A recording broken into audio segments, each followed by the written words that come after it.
It's the Fifth Dimension Radio Sports Special. Live tonight, high school football from Akron Springfield. It's the Akron Springfield Spartans versus the Waterloo Vikings. With your veteran sportscaster Ron Whitmer and co-host Randy Lipscomb. Stay tuned for all the action right here on Fifth Dimension Radio Sports Special. Good evening and welcome to Springfield High School in Summit County, Ohio. For those of you listening in across the nation and across the world tonight, I'm Ron Whitmer along with Randy Lipscomb, here to bring you tonight's battle between the host Springfield Spartans and the Waterloo Vikings of the Mahoning Valley Conference. Springfield playing in the Metro Athletic Conference. These two teams met last year. We'll talk a bit about that when we come back. But first, I want to let you know that we are the beneficiaries of some wonderful sponsors this year. One of them is a season-long sponsor, Jobs for Ohio's Graduates, and we're going to take a second to hear from them.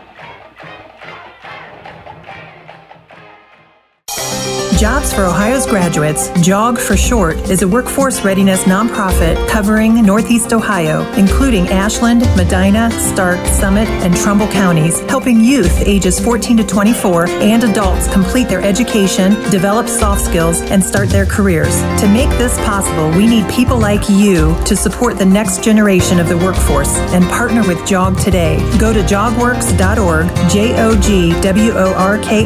jogworks.org, for more ways to mentor and hire JOG participants, attend events, and more. Horse racing is a great sport, and now you can have a horse in the race. Own a little and love it a lot. TheStable.ca is an award-winning horse ownership experience. Purchase as little as 1% of a racehorse and pay a set monthly fee. No surprises, modest investment, low risk, and completely accessible and transparent operations. TheStable.ca offers a unique, engaging racehorse ownership experience and features great customer service and consistent updates about your horse. Our innovative video production team tracks your horse's training progress, and clients are encouraged to visit the horses at any time. TheStable.ca is right for harness racing, and if you want to have a horse in the race, it's right for you too. For more information about The Stable, email Anthony at thestable.ca or call 519-400-4263. Back at Springfield High School, Ron Whitmer, and I'm joined in the booth now by Fifth Dimension Radio President and owner Bob Fritz. Bob, here we go. Here we go. This is something you've talked about for quite a while now, and we're going to do our best to make it happen tonight. How you feeling? I'm feeling great. I've been planning on this for a good 5 years. So I'm just glad to get it started. I think that this first game is going to really put the station on the map.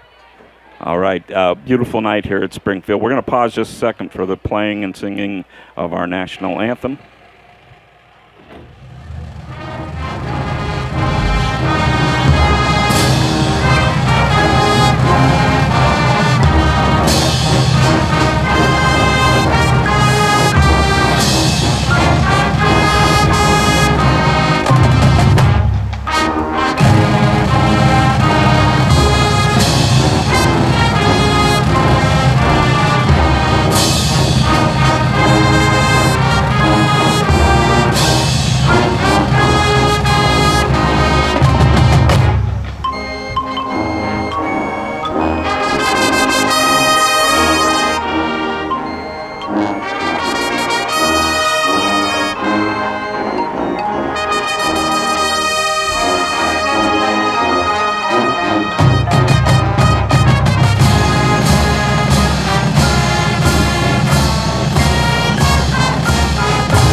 Beautiful job by the always impressive Springfield High School Marching Band. So, Bob, you got a slate of 10 games coming up for 10 this games season. scheduled, and I think they're all set up pretty evenly matched games. We got good matchups coming up. Of course, next week we'll be at Barberton as the Stowe Bulldogs and the Barberton Magics. And that's usually a pretty good suburban league matchup. You are well familiar with the Barberton athletic program. You want to tell the people why that is? Coaching. I coach at Barberton for almost 5 years. I took the last 2 years off, and this winter I'll be going back into coaching at Barberton High School. Oh, awesome! So you've had some very highly ranked bowling teams over the years. Am I right about that? Yes, I have, but not the last. We'll say last 10 years, but yes. I had two teams when I was coaching years ago that made it to the States. Awesome. So what can we look forward to this season? I know, thankfully, we have Randy Pinch-Hittin here tonight, and we'll talk with Randy here in just a second. But we have a color commentator who's a family member of a famous family that you remember from your time back in the park, I think they call it, right? Back in the park. Mr. Babe Flossie is the guy that's coming. Chris Canova is going to be the color guy for most of the season. He's going to be a color guy most of the season. And his grandfather was the legendary coach of the Akron City Series, Garfield Golden Rams, Babe Flossie. Yeah. So, I had some. I don't want to tell a story about how I met Babe. We'll save that for another time. Yeah. I think I'm privy to that story, and I think Chris will get a kick out of that, but we'll save that for later in the season. We're going to take another 60-second break, and we'll come back and talk to Randy about the coach's thoughts from the pregame session. Looking for a way to give back to your community? Port Summit Rotary is making real change right here, right now. From scholarships for local students to supporting food banks and first responders, we are people of action. Join us and be part of something bigger than yourself. Visit portsummitrotary.org and discover the power of service above self.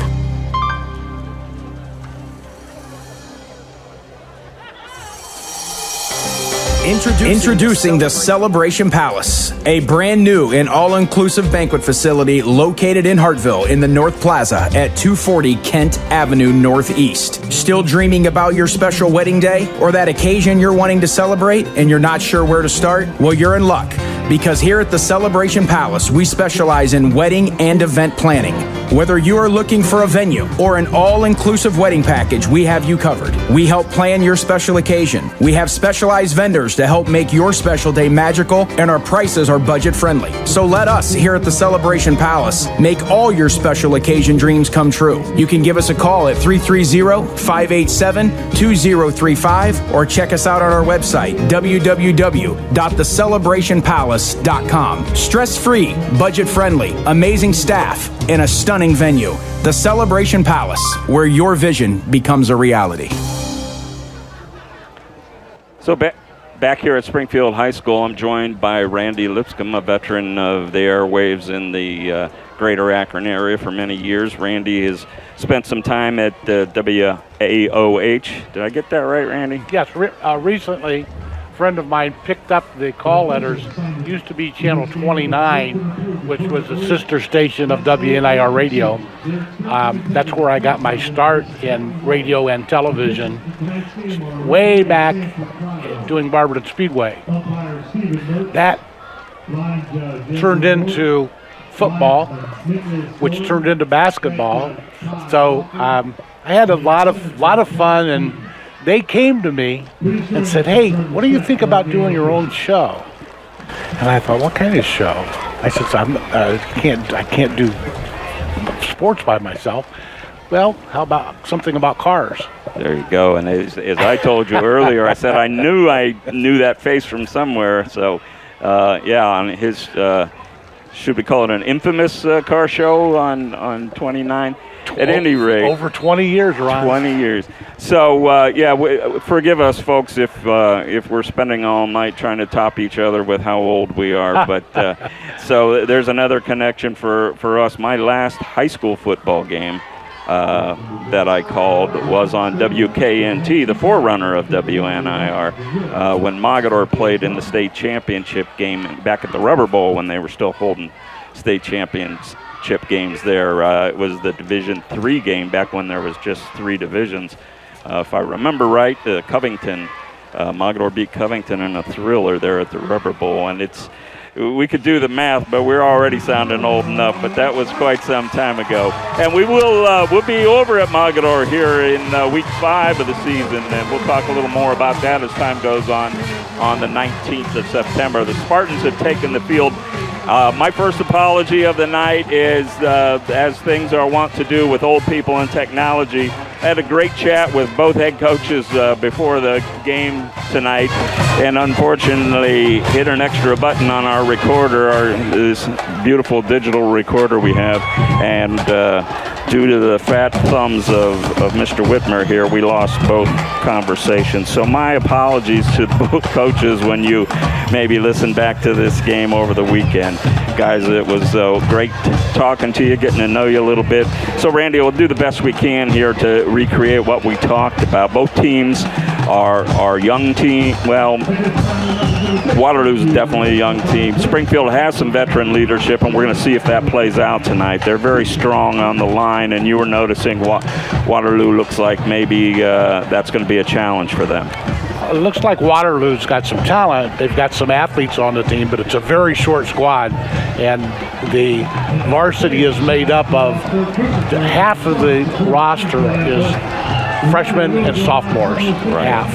So they're going to be up against it, and the 6 or 7 really good athletes are going to be put to the task tonight. Yeah, both are first-year coaches, Ben Lawley here at Springfield and Nate Brode at Waterloo. Nate comes over from Jackson Milton out in Mahoning County, and Ben Lawley comes from a college background, coaching most recently at Worcester College. So we're getting ready for kickoff here. The thing that Randy was mentioning is Waterloo is going to be made up of mostly two-way players tonight, which we'll see if that plays out, because it is a warm and muggy night here at Springfield.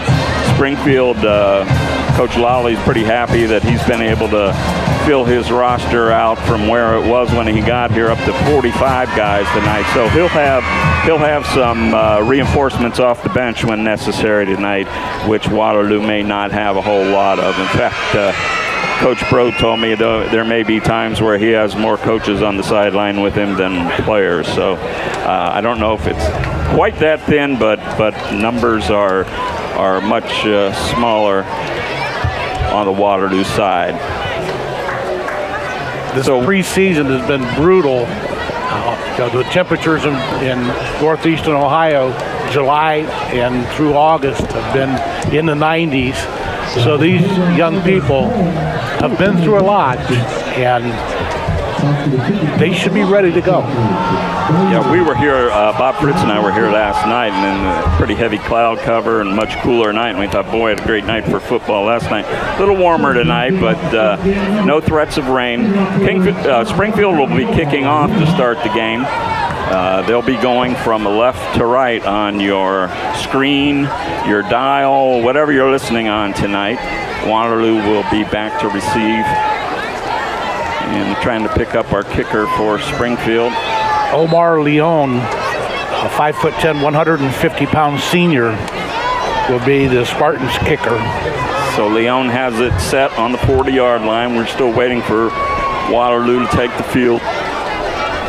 See who's back to return for Waterloo. We got shade from the trees at the far right side for us. It's 15 that's back for Waterloo to return.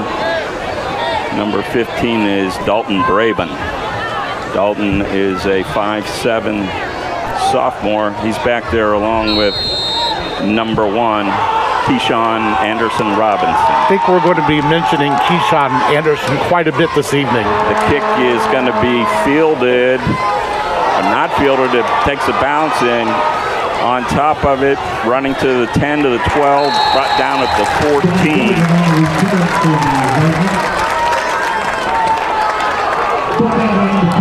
Was Braben. So it'll be Waterloo ball, going to spot it on the 14. First and 10. Coach Broad said they'll switch quarterbacks quite often between Keyshawn Anderson Robinson and Cody Bowles. So we'll see who gets the nod for the first snap here. And as you can see now, Randy, definitely Springfield, big advantage size-wise on the line. Bowles will be under center to start the game. Okay. Bowles will be in the shotgun.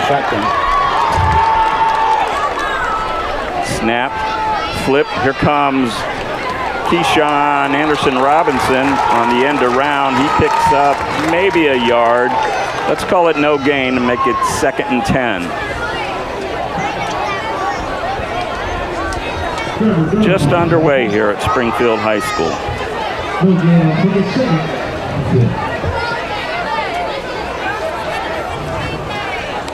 Let's see who's in the backfield along with Bowles.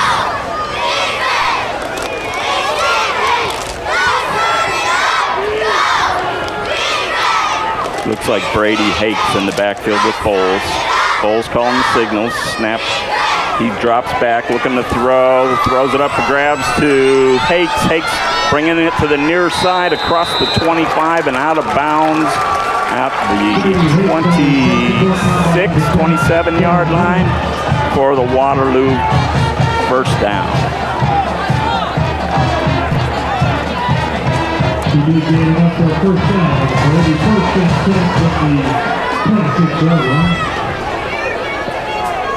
Bowles looking for the snap.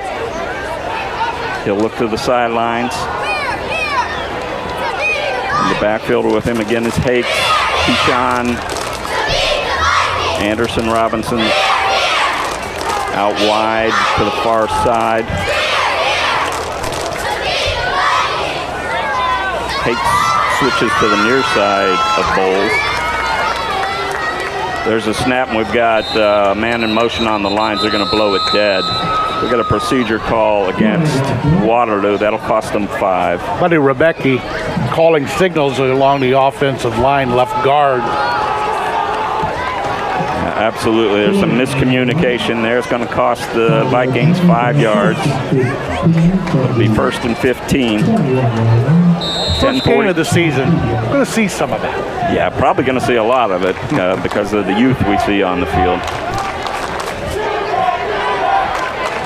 Bowles still at quarterback.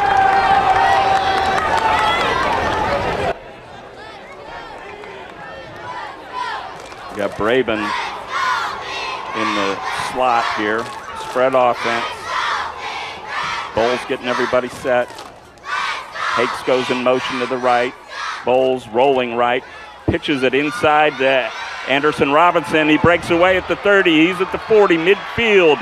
Anderson to the 30, to the 20, 10, 5, touchdown, Waterloo Vikings. That's Keyshawn Anderson Robinson, the junior, with the speed, and he broke that one, Randy, right at the line, and it was pretty much no contest from that point. Nicely designed little play. Anderson came underneath, and once he got into the secondary, his speed took over. Okay, looks like, are we going for 1 or are we going for 2 here?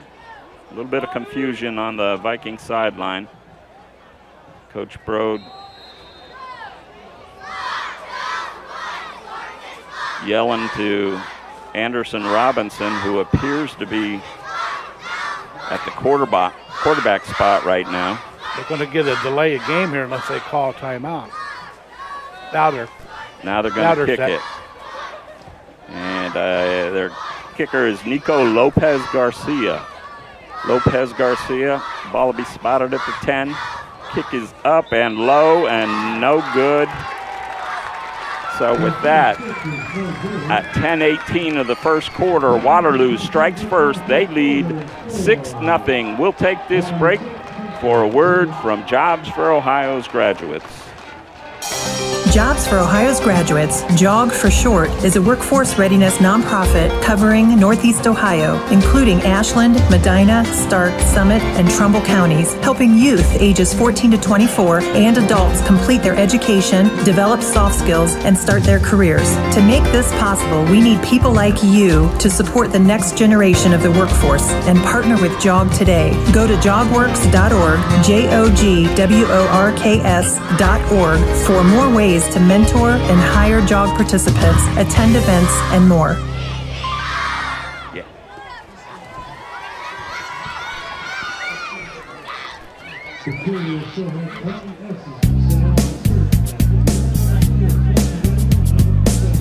Tired of boring off-the-rack tees? Want to express your unique style or promote your business?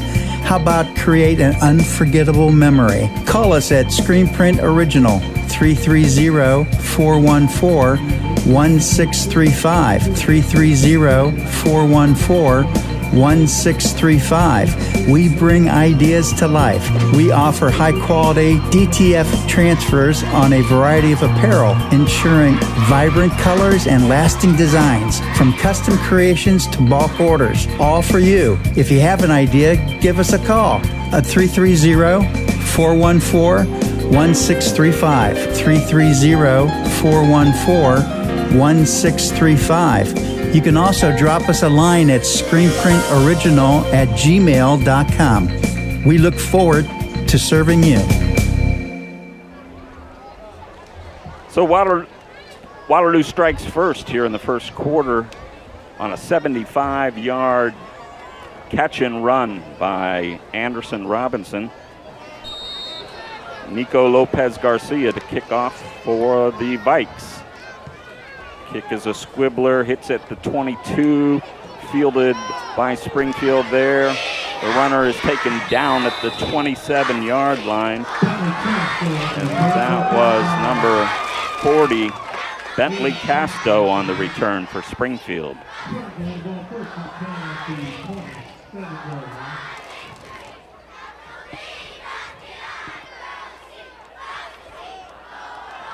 So early action here, Randy. We didn't get a chance to talk, but Waterloo had their way with the Spartans last year. We thought we'd see a better game this year, and we still may, but Waterloo got off to the quick start. All right, we've got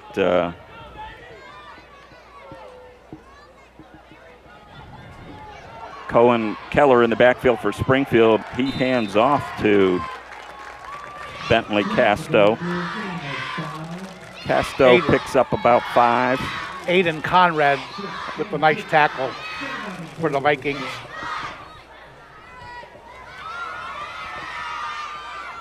Keller back in the backfield, this time with Baron Lang, and I think it may have been Lang who had that first carry as well.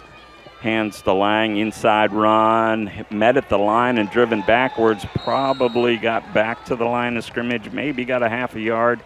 It'll make it third down and 4 for the Spartans. Rebecki with a nice tackle. Keller's a sophomore. He's in the shotgun. Ball spotted on the 34. They need to get to the 30, almost 38 for the first down. Keller calling out signals. Trouble with the snap. He picks up the loose ball. He's scrambling toward the near side, along the sideline, makes a nice run, and I believe he got enough for the first down. Coach Lawley calling for a late hit there. He didn't get the flag, and let's see. Oh, we got one official that marked him out of bounds. Out of bounds, short of the first down, so it's going to be 4th and 2. Ball spotted on the 35. We had the players right in front of us, Randy. I really couldn't see the sideline. I thought he had stayed in, but they're going to mark him out at the 35. 4th and 3, and it looks like Springfield was set up to go for it. Ben Lawley takes his first time out of the half, and at 8:55 the first quarter, we'll take this 30-second timeout for a word from Port Summit Rotary.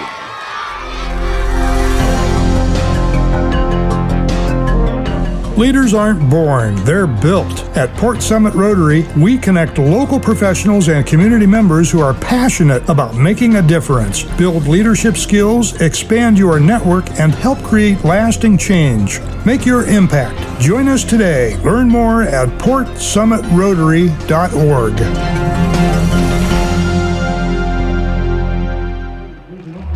So back here at Springfield, and we still, well, no, it looks like we do have a punter on the field now, Randy. Keller made a nice recovery on that. The ball was snapped over his head and took the ball deep in his own backfield and nearly broke it. Made a nice play, but we've got Bryson Lanham back to punt for Springfield. Ball's on the 35. Anderson Robinson deep for Springfield. They're going to try to kick it away from him. They do. The ball is fielded by number 30, Cody Bowles, the quarterback. He fumbles the ball and he's hit. And Springfield says they have it. Let's see what the officials say. The officials mark it Waterloo ball. Waterloo ball. So the coach always likes to be optimistic on those things, but starting at their own 42-yard line will be the Vikings with their second series. So I find it interesting. They have both of their quarterbacks, Anderson Robinson and Bowles, back to field the punt. And Bowles took a pretty good hit on that one, but fell on his own fumble. So it'll be Waterloo 1st and 10 at their own 42. We have 8 minutes, 30 seconds remaining here in the first quarter from Springfield High School. Cody Bowles only a 9th grader.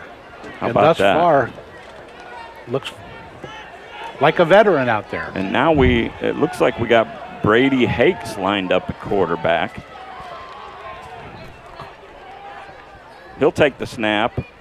He's going to run it up the middle.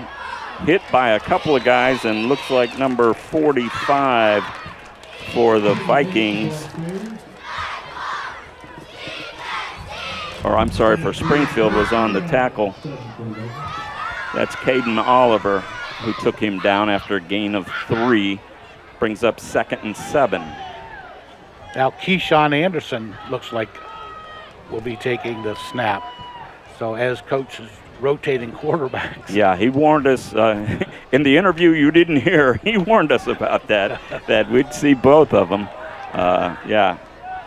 And here's Cole going in motion. He's now split out to the right. Anderson Robinson to take the snap. Hakes alongside him. He's going to roll to the right, breaks the first tackle. He's across midfield again, over to the 40, to the 30, to the 20, to the 10, and into the end zone for a second Waterloo touchdown.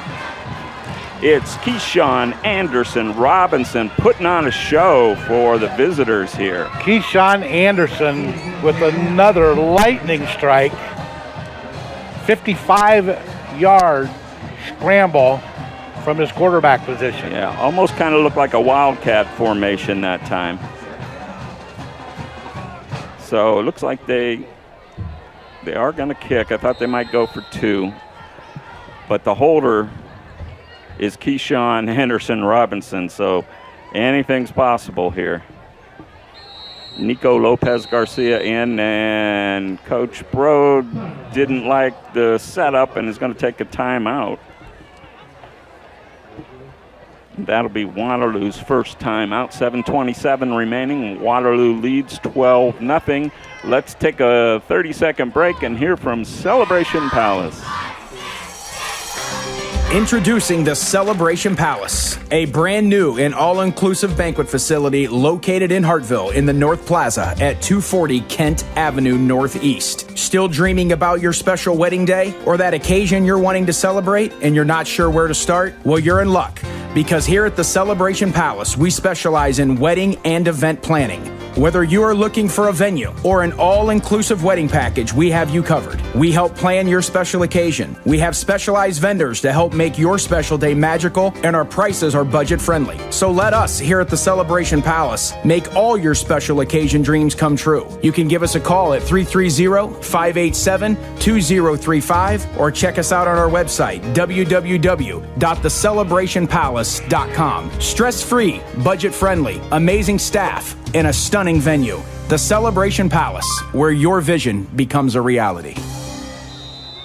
The extra point try is up and no good, just wide right from Nico Lopez Garcia, so we'll stay at 12-0 in favor of the Vikings at 7:27 remaining. And Randy, we'll keep it here during this break. Quite a show from the young man from Waterloo here. We knew the competition was going to be up front on the lines, but what we're seeing is Waterloo's finding the holes in those lines of those big Springfield Spartans up front, and with the quickness of Keyshawn Anderson Robinson, they got an early 2-score lead. Keyshawn gets into the secondary of the Spartans, and he's gone. That they're going to have to make some adjustments or key on him. I tell you what, his teammates, we're talking about would they be tired in the second half because a lot of them are playing both ways, but his offense is going to be pretty well rested because they're not having to run a whole lot of plays here. And we're seeing quite a show so far. So Springfield, I'm sure, is going to try to regroup here, get some points on the board, and then talk about how they can stop. Let's see if the Spartans put a spy on Anderson now. That's what I was just going to say. See if they can do something to stop him, put a spy in the linebacker position, or come up with something up front, and try to plug up those holes that Anderson Robinson is finding. He's handled the ball 2 times. He has a total of 130 yards combined, receiving and rushing. Not bad for a half a quarter, not even a half a quarter yet. Okay, so Nico Lopez Garcia getting a little work in here himself. He'll kick it off from his own 40-yard line. Kicks up in the air. It's going to come down at about the 12-yard line.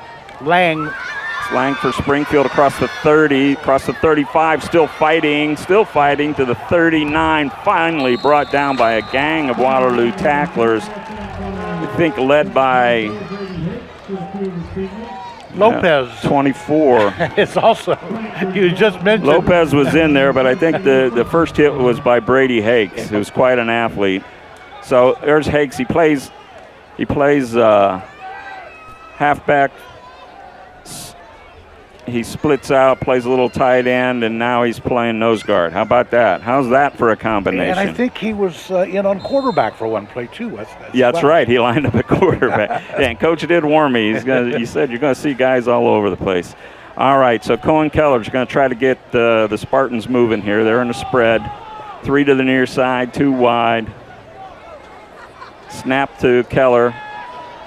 He's going to sprint out to the left, cross the line of scrimmage, across midfield and into Waterloo territory at the 43-yard line. 18-yard gain. Give him a pickup of 18. Nice job that time by the sophomore. And he's got just what Springfield needed. He's got the Spartans on the Viking side of the field and moving. So we got Keller again in an empty backfield. Trips out to the far side. Keller gets the snap. He's looking at the line. Delayed quarterback draw up the middle. He's going to pick up about 7 yards, maybe 8. They're going to spot the ball at the 41-yard line. I'm sorry, the 36-yard line. So call it second and about 3.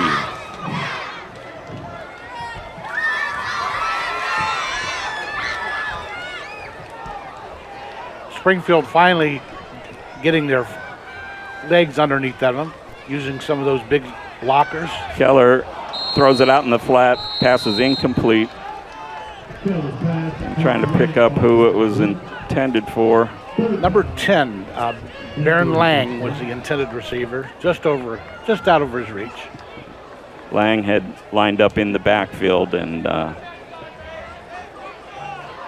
drifted out into the flat. He'll be back behind Keller once again. 3rd down 3. Keller for Springfield.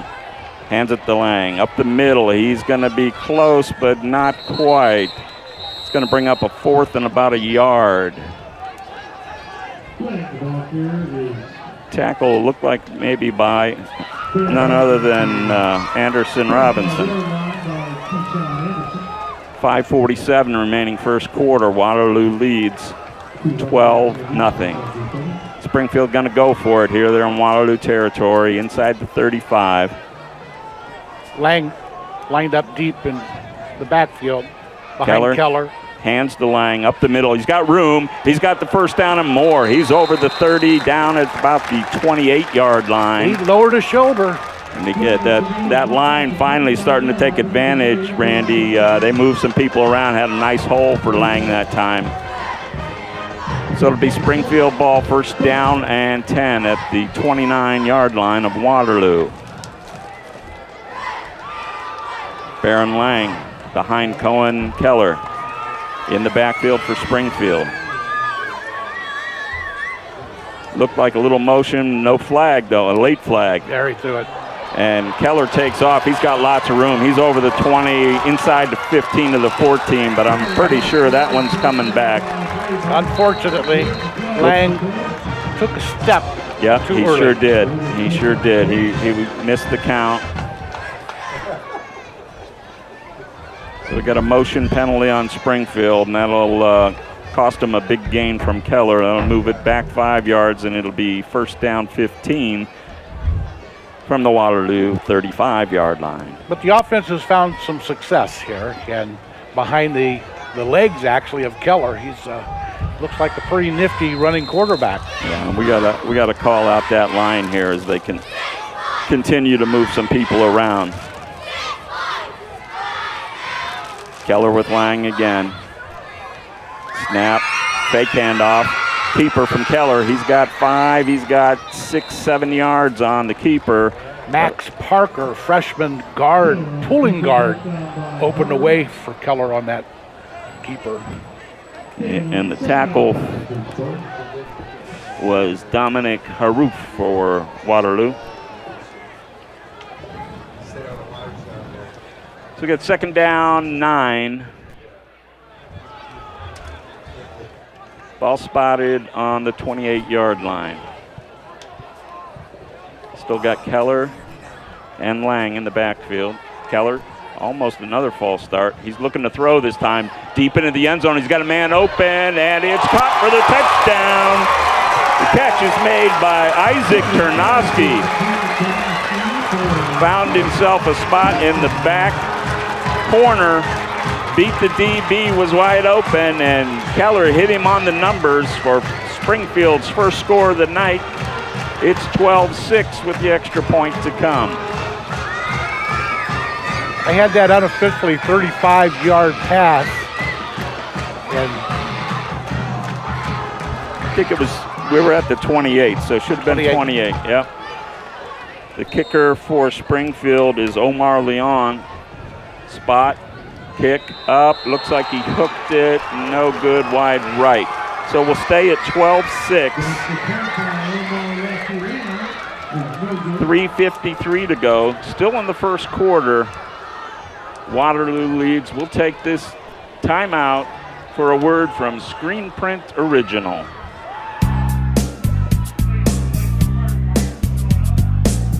Tired of boring off-the-rack tees? Want to express your unique style or promote your business?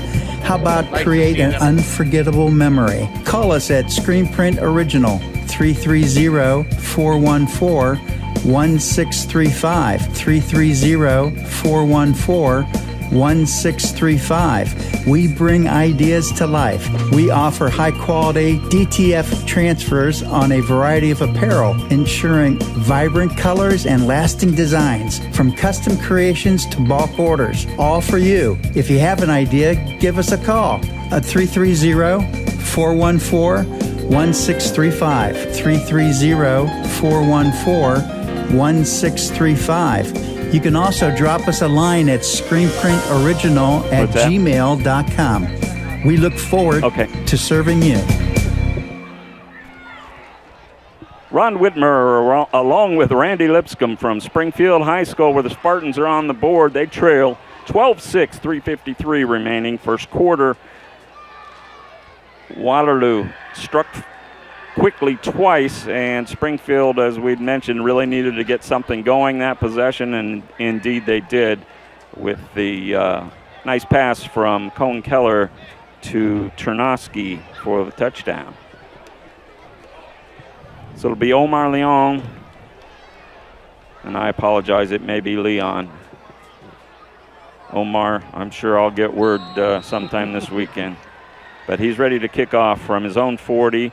Ball's short but high, and looks like it's going to go out of bounds. It is. That'll draw the flag, and it'll give Waterloo possession at the 35-yard line. So, Randy, I'm all about entertainment, and if nothing else, this first quarter's been entertaining. You got a little bit of everything, right? I'm pleasantly surprised on what this short group from Waterloo has achieved thus far. Not a lot of size, but the 2 or 3 decent-sized defensive linemen seem to be holding up some, and now we'll see if the Sparty can figure out a way to slow down Anderson. Yeah, very curious to see what we come up with. Looks like it's going to be Cody Bowles back at quarterback, but stand by. That can change at a moment's notice.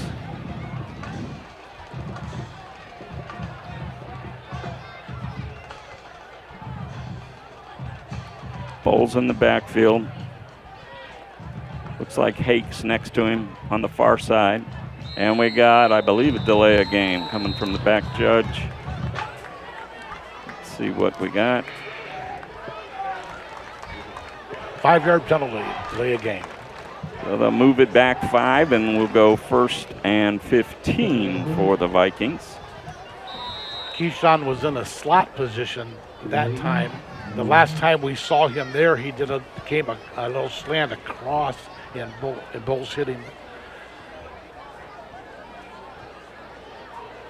Okay, I got a number 6 out there for Waterloo. Oh, there we go. It's Lopez Garcia, our kicker.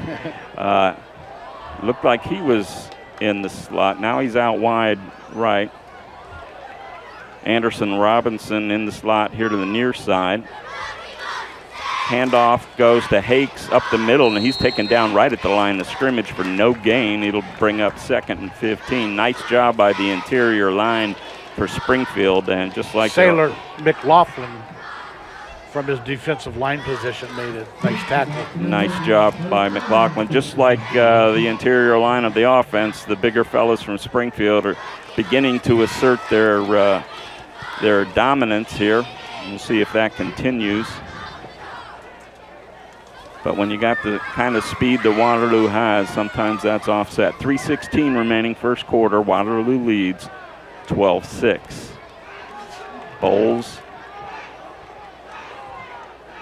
with Hakes alongside him in the backfield. Snap.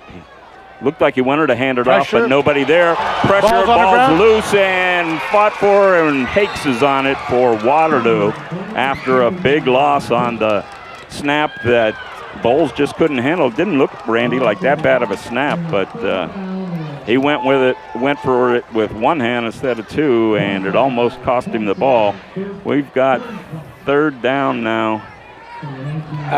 9th grade mistake. 3rd and about 25 or 26 for Waterloo. Thus far, he's really played well for just a youngster. What, a ninth grader, 14-year-old? I think he got thrown off a little bit because it looked like he was going to hand the ball off, but there was nobody there. The Hakes had already taken off. And we got an officials timeout. We're going to talk about something. I'm not sure what. Oh, we got a man down for Springfield. And is he staying down? What do we got here? Help me, Randy. I see a Springfield number 65 is down on one knee. I think he's just on a knee. Maybe he's just tired and not injured. Is that what it is? Or the referee may have thought that he was injured. Okay. We got a strange-looking set here. Bowles sprinting out to the right. He's hit again, and he throws it up for grabs. And that's a live ball. They're going to call it a fumble, and Springfield's on it in the end zone. It was definitely a pass. Touchdown. But that's not what they're calling it on the field, so it's a touchdown for the Spartans. That was a lateral pass. That was anybody's ball as it hit the turf. And I did not pick up, Randy, did you pick up who fell on it for Springfield?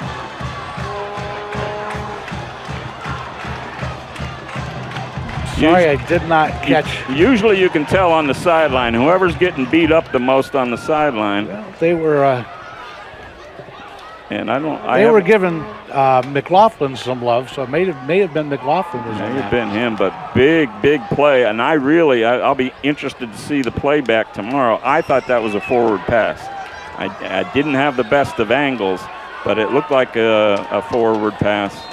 Obviously it was not, and it results in a Springfield touchdown. And they'll attempt the extra point. Kick is up, and we got a flag down. Kick was good, but we've got motion procedure. Springfield. Yeah, that's going to go against the Spartans, and we'll see if they can do that again. They had plenty of distance on it. Leon nailed that one, yeah, and like you said, that would have been good from 35 plus probably. And we're going to see if he can hit this one. It's going to be 25 yards away from the 15-yard line. I didn't really pick up who was in motion there, who moved along the line. At any rate, Omar Leon will try it again for the lead. Spots down, kick is up, and I think he got it. He did. So Leon hits the extra point at 2:26 of the first quarter. Springfield now leads 13-12 over the Waterloo Vikings, and we'll keep it right here. So Randy, this just goes to show what Bob Fritz has told me before. It's like, you know, this may not be the Hobans and the St. Ed's of the world that we're watching tonight, but I tell you what, it's just as entertaining, and we've seen a little bit of everything so far. Big hearts. I tell you what, these youngsters from Waterloo and Springfield are putting it on the field, and as I mentioned earlier, they've been out since July. 90-degree temperatures out here for the love of the game. So many things distracting young people now, and such a challenge to get young men to dedicate their lives and the time that they put in weight room and practice, and you got to give them credit. Yeah, and hearts go out to these two coaches too. Two brand new coaches to these two programs. Two programs that have not had a great deal of success in the recent past for sure. And I got to believe both of them have seen some things they really like. Leon will get the kickoff for Springfield. He gets into that one, drives it deep to the 5-yard line, and it's taken there by, I believe, Bowles. He's up over the 25 and pushed ahead up over the 30. So a nice run back. Springfield's coming out of it. The scrum saying they've got the ball. I don't see any indication from the officials. I don't think the officials agree with Springfield. They don't appear to. And that's what matters. Yes, the Zebras exactly. say First down. Exactly what matters. Yeah, as an old basketball coach, I think I'm 0 for about 150 in terms of arguing with officials. So, yeah, we're going to stick with what the officials say. Other than some motion penalties, it's been a pretty well played game. Yeah, not bad. Bad mistake by the freshman quarterback. Well, on that last series. He's going to get a chance to redeem himself right now. Bowles is in the backfield. He's flanked by Hakes on the near side. Man in motion. Handoff. Reverse. They get it off to Anderson Robinson. He picks up about 4, but is brought down this time before he can square it away. Ran through a tackle, but then number 65, Sailor McLaughlin, cleaned up. Uh-oh. And I don't see Anderson Robinson getting up. In fact, I see him down grabbing a knee. That's not a good sign. Trainer and coaches are attending to him now, but he's obviously in some pain, and we hope that it's just something that this short team, they can ill afford to see Keyshawn on the ground. Yeah, they're a whole different team without his quickness. And I was about to say before I saw him hurt there, when your worst play is a 5-yard run, you know you're a talented back. But he's still down. Let's go ahead and let's hear from Bob, if you're with me over there. If we can hear from the stable, that'd be great, and we'll come back and see if we can give you an update on Horse Anderson. racing is a great sport, and now you can have a horse in the race. Own a little and love it a lot. TheStable.ca is an award-winning horse ownership experience. Purchase as little as 1% of a racehorse and pay a set monthly fee. No surprises, modest investment, low risk, and completely accessible and transparent operations. TheStable.ca offers a unique, engaging racehorse ownership experience and features great customer service and consistent updates about your horse. Our innovative video production team tracks your horse's training progress, and clients are encouraged to visit the horses at any time. TheStable.ca is right for harness racing, and if you want to have a horse in the race, it's right for you too. For more information about The Stable, email Anthony at thestable.ca or call 519-400-4263. Back at Springfield, where the Spartans lead the Vikings 13-12. We'll update you on Anderson Robinson here after this play. And it looks like we've got Hakes in the quarterback spot. He's going to take it up the middle, and Springfield's ready for it this time. They're going to drop him for about a 3 or 4 yard loss. Elijah Maynor led the charge. Maynor's one of the leaders on that defensive front. 6'2", 265. Nice size for that young man. Yeah, big fella, and he was right there. Showed some quickness on that one. So 3 yard loss, make it a 4 yard loss, is going to bring up 3rd down and 9. So we did see Anderson Robinson walk off the field, although under some duress, and he's on his feet on the sidelines. So I'm going to guess we may see him back. We'll have to wait and see. 3rd and 9 for Waterloo. And a flag. Do we have a delay? We had a motion. In Dominic Poroff for the Vikings took a step. And that'll cost them 5 yards. That'll make it a 3rd and 14 for the Vikes. And with Anderson Robinson on the field, you'd think, well, that's very makeable. We'll see what they can do now with him on the sideline. Cody Bowles, a quarterback. He's got Brady Hakes alongside of him, hands it to Hakes, and he's bottled up immediately again. That line is really starting to assert itself for Springfield. A tackle for a loss of probably 4 more. Spencer Castro, number 64, 6'2", 250 junior, led the charge. Yeah, things are starting to go south in a hurry for the Vikes here. It's 4th and 17. And you got to assume they're going to kick it away. And they're going to take a timeout and talk about it, I think. Oh, I'm sorry, we're running up on the end of the quarter. So there we are. At the end of the first quarter, it's Springfield 13, Waterloo 12. Let's take this time out and hear from Jobs for Ohio's Graduates.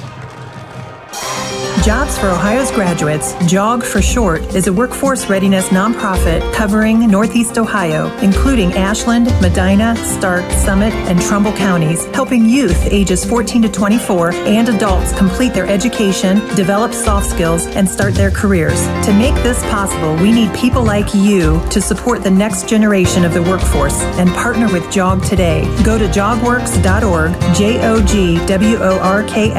JOGWORKS.org for more ways to mentor and hire JOG participants, attend events, and more.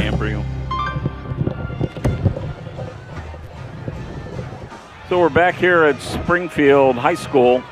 All kinds of fun so far tonight with the Spartans with a 1-point lead, 13-12, and I'm looking on the far side here as the Vikings come back out onto the field to play defense.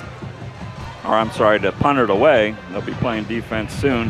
And I do see Keyshawn Anderson-Robinson moving around pretty good over there, Randy, on the far side. So I'm going to guess we do see him back at some point.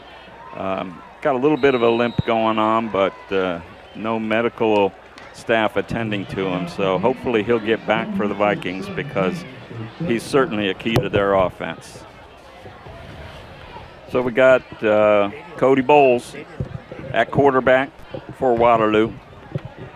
Brady Hake flanks him to the left side at the running back spot. And are they going for it? Oh, they are punting, and it is partially blocked, but he gets it away. The ball's rolling loose up near the 50 to the 49-yard line. And little razzle-dazzle there on that. I think it was they tried to run a delayed punt and held the charge from Spartans. So the Spartans help a bit. Yeah, and the fact that it wasn't the best snap kind of, I think, threw everything into disarray, and that's exactly what it ended up being. But they did get the kick away. They're going to spot it at the Waterloo 48. So Springfield here early in the second quarter got a chance to increase their lead.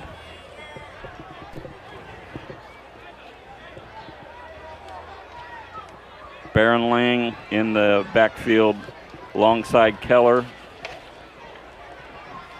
in the spread formation for the Spartans. Their line has begun to impose their will against the Vikings here in the late first quarter, and now we're moving into the second quarter.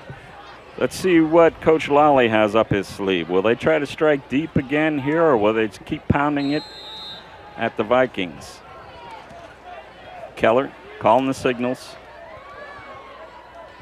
Takes the snap. He is looking downfield, but now he's going to pull it down, run it up the middle. He's got a little bit of room. He breaks the tackle. He's across the 35 to the 31-yard line.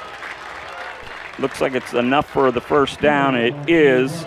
So give about a 12-yard gain to Keller on the quarterback keeper. They're going to spot it now at 32. We'll call it an 11-yard gain for Keller. At any rate, it's first down for the Spartans at the 32-yard line of Waterloo. Nice pulling block by number 65's Skylar McLaughlin on that play. Keller going deep this time. He's got a man again. Number 7's down there, broken up at the last second. A nice defensive effort by, it was Cody Bowles, the quarterback, also playing DB. He broke up that pass that was intended. Baron Lang was the intended receiver. I thought Baron had. No, actually, I'm going to correct you. It was Jace Garrison, number 7, who he was throwing for. And he had it in his hands, but a nice job by Cody Bowles of breaking it up in the end zone. Nice call by Coach Lally going for it there on first down. 2nd and 10, handoff in the backfield to Lang. He's pulled down, and we got a flag on the play. Tackle was by number 55, Dominic Haroof for Waterloo, but I wonder if he got a little bit of the face mask. What do we got here? I did not see the official call. It Marking it off against the Vikings. Yeah, it's a 15-yarder, and it was either a face mask or possibly a horse collar tackle. At any rate, it's going to move the Spartans down to the 15-yard line, 1st and 10. So to me, well, they're got it spotted at the 16.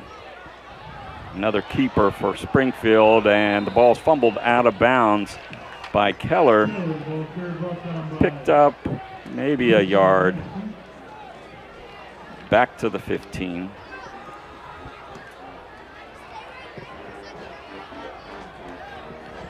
Well, again, they're going to set it down at the 16. So no gain. 2nd and 10. Ball in the 16.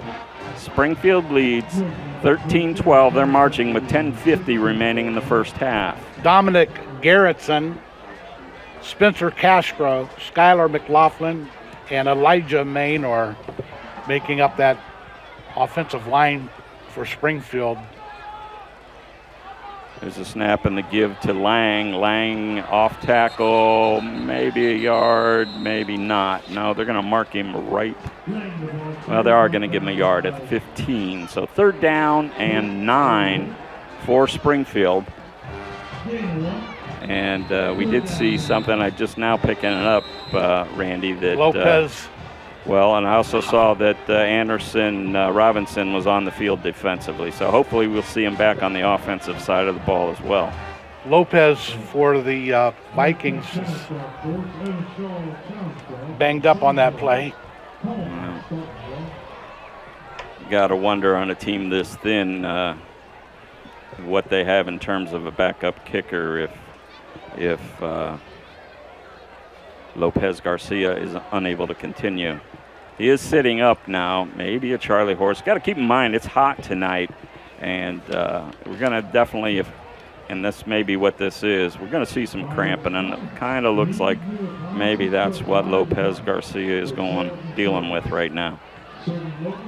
So painful. There's not a thing you can do about it. This is terrible because it shouldn't be compared, but I'm old enough now just sitting on the living room couch. If I stretch the wrong way, I get one of those, and you're right, they are extremely painful. He's still down. They were treating it like a Charlie horse, though, so yeah. We'll see. Hopefully it's a cramp. Yeah. So Springfield here with a chance to put a little space between them and the Vikings. Remember, Waterloo handed them a pretty good beating. 28-0 last year for Waterloo. Waterloo had a pretty good campaign last year, four wins and 6 losses in that Mahoning Valley Conference. Lopez Garcia is on his feet now. He's got his helmet off. He's limping off the field, and we'll see if that was just a cramp and they can get it worked out and he'll be back, or if it's something more. So Springfield now 3rd down 10, ball on the 15.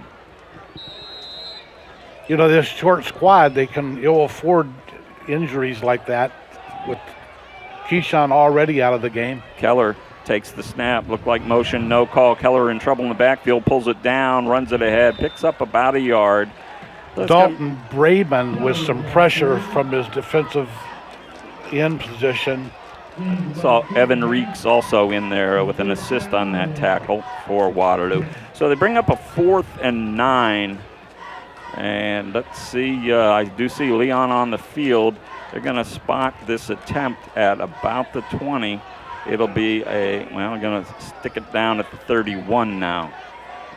Keeping in mind Keller is the holder, so we may or may not see an attempted field goal here.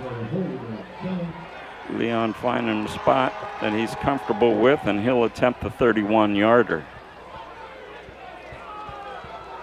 Left-footed kicker, and Coach Lawley had to call a timeout before they got a delay. He's not happy, And he's letting his guys up front. And I think it's somebody on the line was either out of position or wasn't set the way it looked.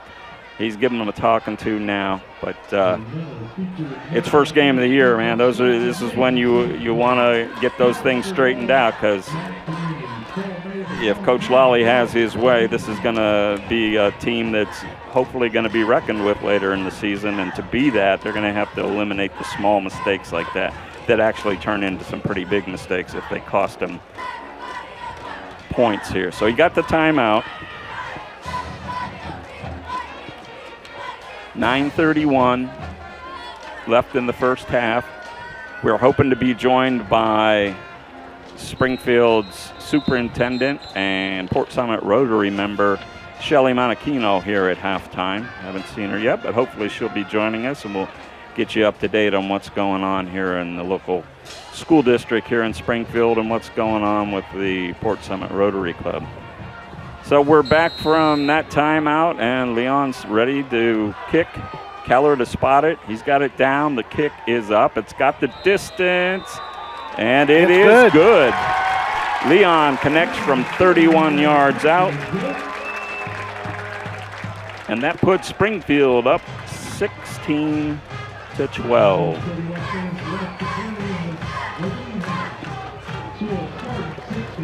Well, it's a little bit of a theme here, Randy, but, you know, high school football, especially the smaller schools, you don't necessarily see a lot of field goals, and now we got a field goal.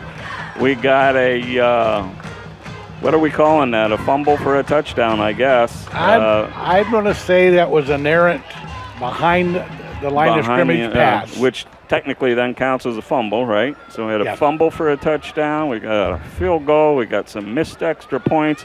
We got two huge plays from Keyshawn Anderson Robinson, who then appeared to be out of the game, now appears to be able to play again. What fun, and we've not even played a half of football yet.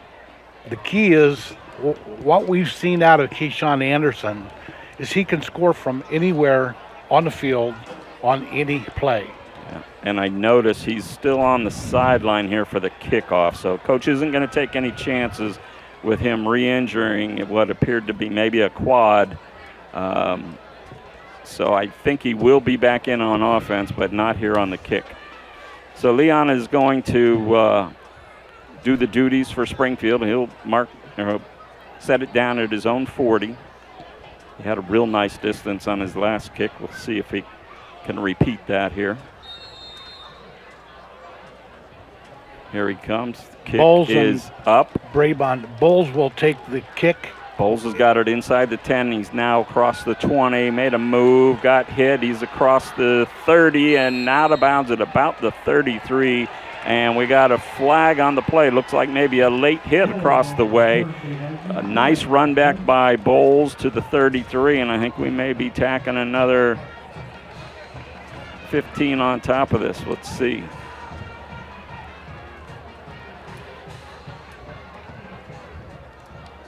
Yes, we are. So Springfield's going to be moving back, and it looks like the Vikings will be starting near midfield here.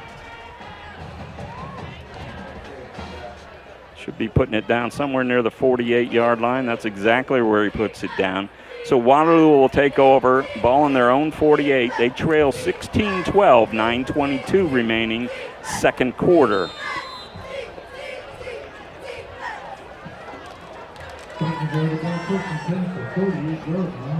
So we do see Anderson Robinson. He's going to split wide right. Bowles at quarterback.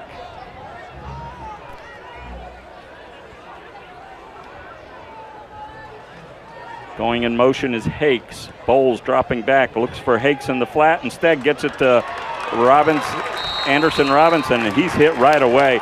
Springfield is now on to that little inside screen. A loss on the play of about 4. Make it second down 14.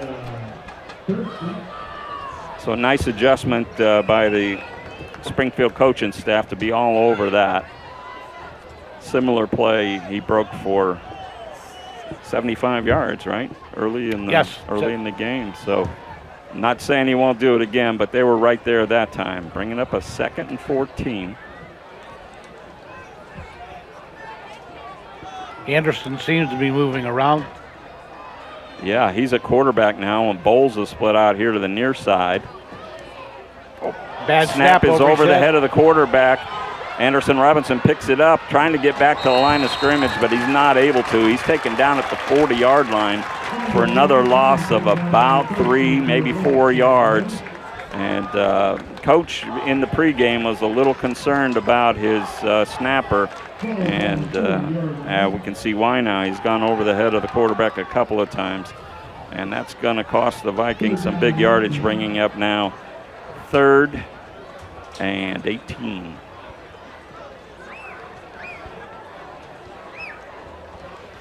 Let's see what they can come up with here. 7:52 remaining in the first half.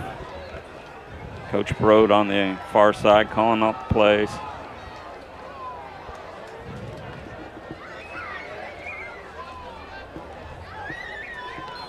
I think and we might another bad snap. have a delay, I think, before the snap. 7:37 to go here in the second quarter. White-clad Waterloo Vikings, white helmets, white jerseys, white pants against the red jersey, gray pants, Springfield Spartans. Bowles in the backfield. He's got Hakes next to him on the near side. Snap, fake handoff. He's going to roll right. He's looking downfield. He's got his man at the 45, across the 50 to the 49 of Springfield. Well short of the first down, but that's number 9, Coy Whiteley with the catch. Nice play. Good concept by the Vikings that time. Now let's wait and see. They're going to move it back to the 50 now. So 4th down and about 8. Looks like they may be going for it with 6:54 remaining. Yeah, they're at least lined up as if they're going for it, but we know that Bowles did try to punt last time. This time he's up under center for one of the few times, if not the only time tonight. Maybe trying to draw him off sides. Looks like that's what he's doing. They're going to go ahead and take the timeout. Unable to draw him off sides, so that's Waterloo's second timeout, I believe, of the half. Coach told him, Mr. Sophomore, you got to be a little fakier than that. Yeah. Make it look like you.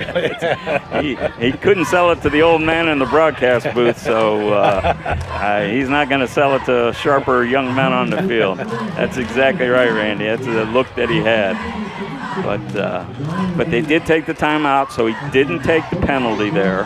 So that would indicate maybe they are going to go for it here. Well, let's wait and see. Springfield with that 4-point lead off of the Leon 31-yard field goal. They're up 16-12 in an entertaining first half from Springfield High School. So, Randy, I got a number 3 at receiver for Waterloo that I don't have on their roster. Do you pick him up anywhere? He's split near side. Bowles may be in punt formation here, or he may just be deep in quarterback formation. I think he's going to kick it. Hakes is in front of him, so that would indicate a punt. Another high snap. He falls on the ball, but that's not what they're looking for. And he falls on it at his own 37-yard line, where Springfield will take over 1st and 10.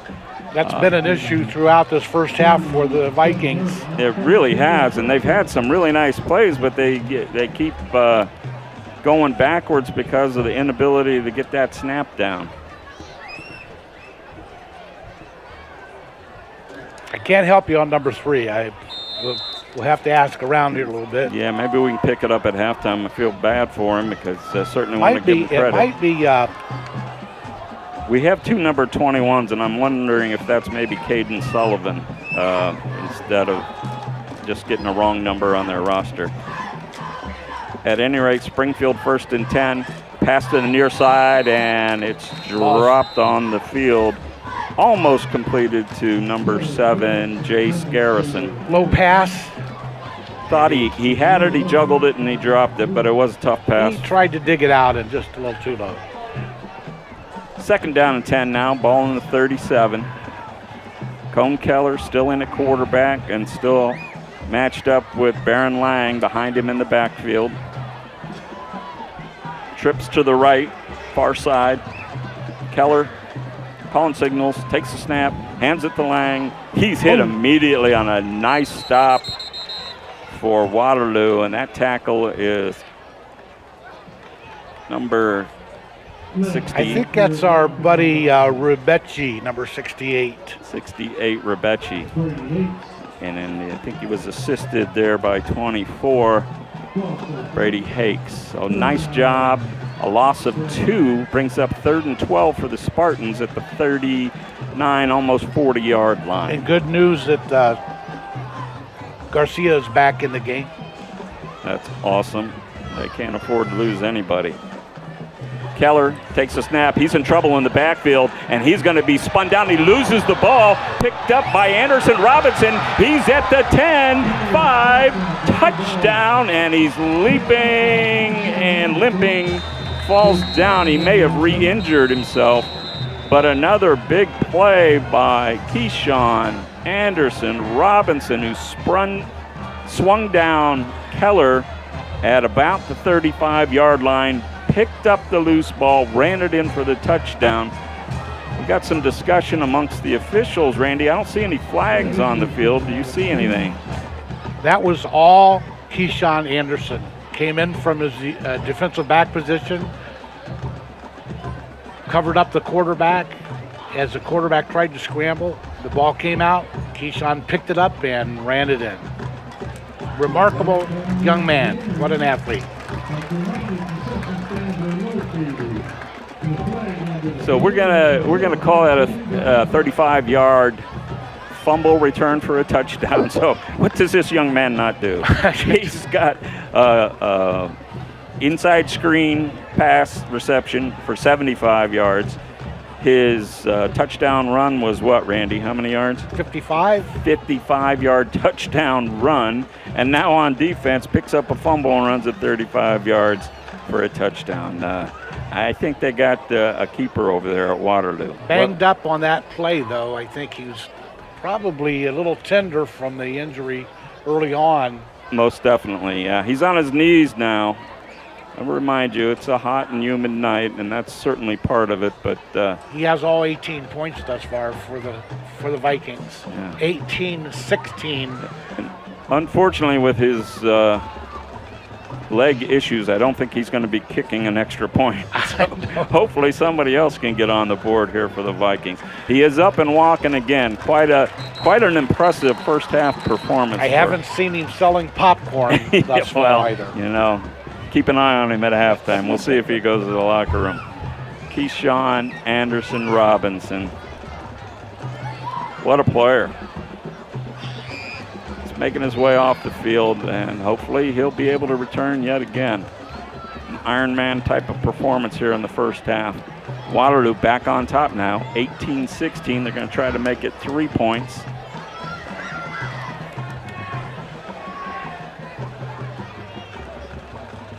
And it's Nico Lopez Garcia.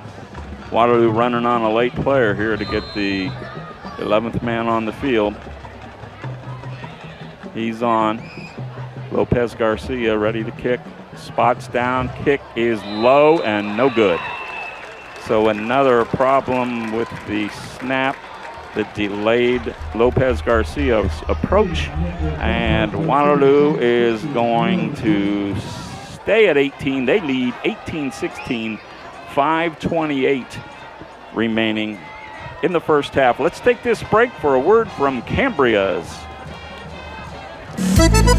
Hi, this is Ronnie Kemmer, owner of Cambria's Bistro. We are located in the heart of downtown Wadsworth at 132 Main Street. Cambria's Bistro is a family-owned establishment that brings together the best of two worlds. the rich traditions of Italian cuisine, and the contemporary favorites of a pub and grill. Reservations are not required but recommended by calling 330-331-5282 or 330-331-5357. We offer a casual dining atmosphere that is great for a family dinner, date night, or a special celebration. We feature a wonderful wine list with selections from Sicily to Napa Valley. We also have a great bar menu with specialty cocktails, many beers, on-tap beers, ciders, and seltzers. Cambria's Bistro also features San Pellegrino sparkling water. We are located in the heart of downtown Wadsworth at 132 Main Street. Come see us soon. So we're back here at Springfield High School, 5:28 remaining first half. The Waterloo Vikings with yet another big play, huge play by Keyshawn Anderson Robinson to take an 18-16 lead here late in the first half. Keyshawn Anderson Robinson has accounted for unofficially 160 yards in the first half of this game, and all 18 of the Waterloo points as well. So it'll be Lopez Garcia getting ready to kick off. Good to see him back into the game. I think absolutely. His another key player.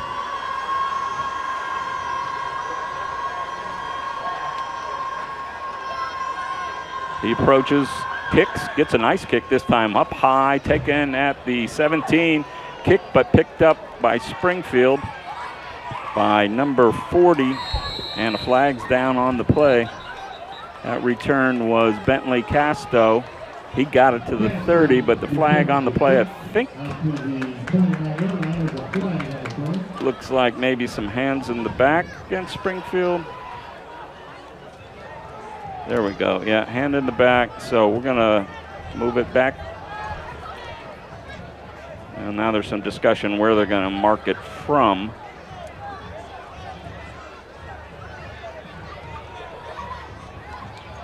Still some confusion. Now we have no football on the field, so it's going to be really hard to spot this. There we go. There. Hey, referees were doing a little deception play. Yeah, and it worked. It worked on me. So fortunately, there was no 10-yard penalty because it was a kickoff, so they'll start from their own 19-yard line. Yeah, let's call it 1st and 10 from the 18 for the Spartans. Keller at quarterback. Again, trailing this time by 2. Keller calling the signals. Back in the pocket, looking to throw, looks downfield across the middle. He's got his receiver, number 7 at the 30, and that is Jace Garrison with the catch. He's got just enough for the first down. They're going to spot him at the 31. We got a timeout on the field with, we got a Spartan down in their offensive backfield. Looks like possibly a lineman. And somebody's got a leg issue. That's big number 77, Elijah Maynor. Yeah, Maynor's one of the stalwarts, and they're stretching him like it. We said this earlier, Randy, and we're seeing it quite often now. They're stretching it as if he's got a cramp, and boy, it's a painful one the way he's wriggling around down there. I never had a cramp that wasn't painful. Well, there you go. That's true. Yeah. How dumb am I? Yeah. He had a cramp, but it really didn't hurt at all.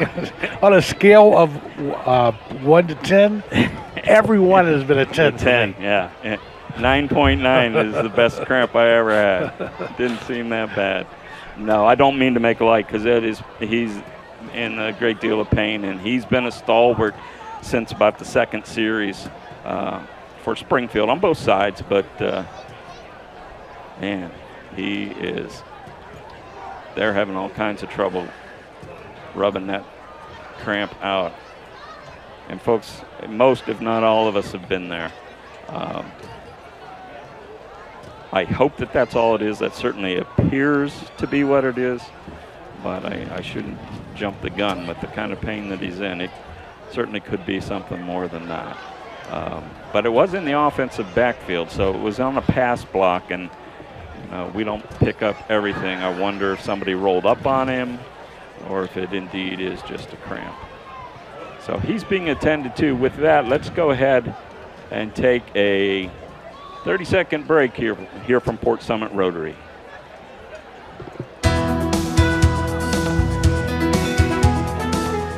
Investing in the future starts with our youth. Port Summit Rotary sponsors scholarships, supports schools, and creates leadership opportunities for young people in our community. When you support Rotary, you're helping the next generation thrive. Find out how you can help at portsummitrotary.org.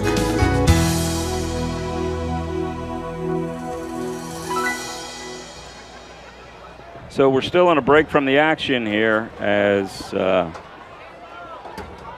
Elijah Maynor still down on the field. He's laying at about the 12-yard line. Does appear like maybe it's subsiding somewhat because he's not outwardly showing the kind of pain that he was in. And the minute I say that, then he grabs for his helmet again. So I'm going to quit guessing what's going on. We'll wait to find out for sure. Coach Lawley was out talking to him. Some of his teammates on the line are out now, and I think they're going to try to help get him off of the field.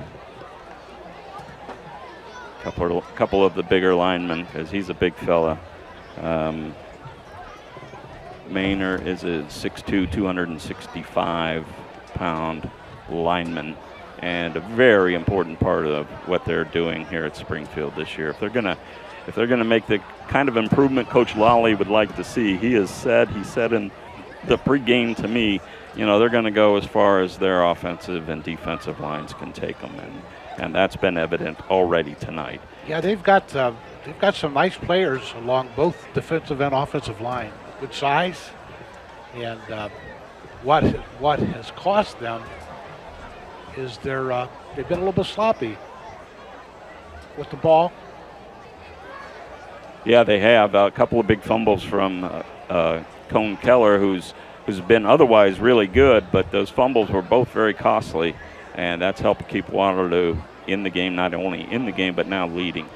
Let's take one more break here. Let's hear from Celebration Palace, and we'll be back, and hopefully we'll have some good news for you on Elijah Maynor.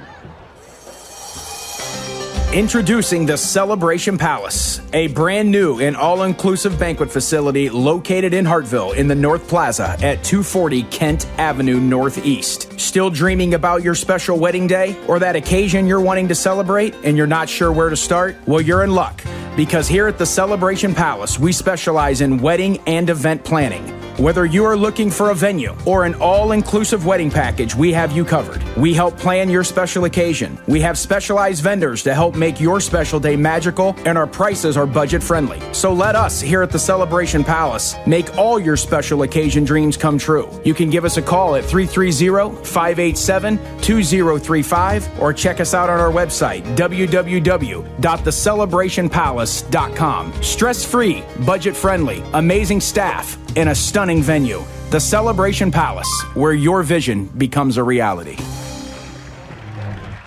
So some good news here from Springfield High School. We do see their outstanding lineman Elijah Maynor up, but he is hopping with some assistance from his teammates towards the sideline, trying to keep pressure off of that left leg. Again, we'll try to keep an eye on that and maybe find out at halftime, but it's looking maybe less like a cramp and more like a knee issue. We'll see what happens there. Back to action here. First down 10 for the Spartans. Ball on their own 30.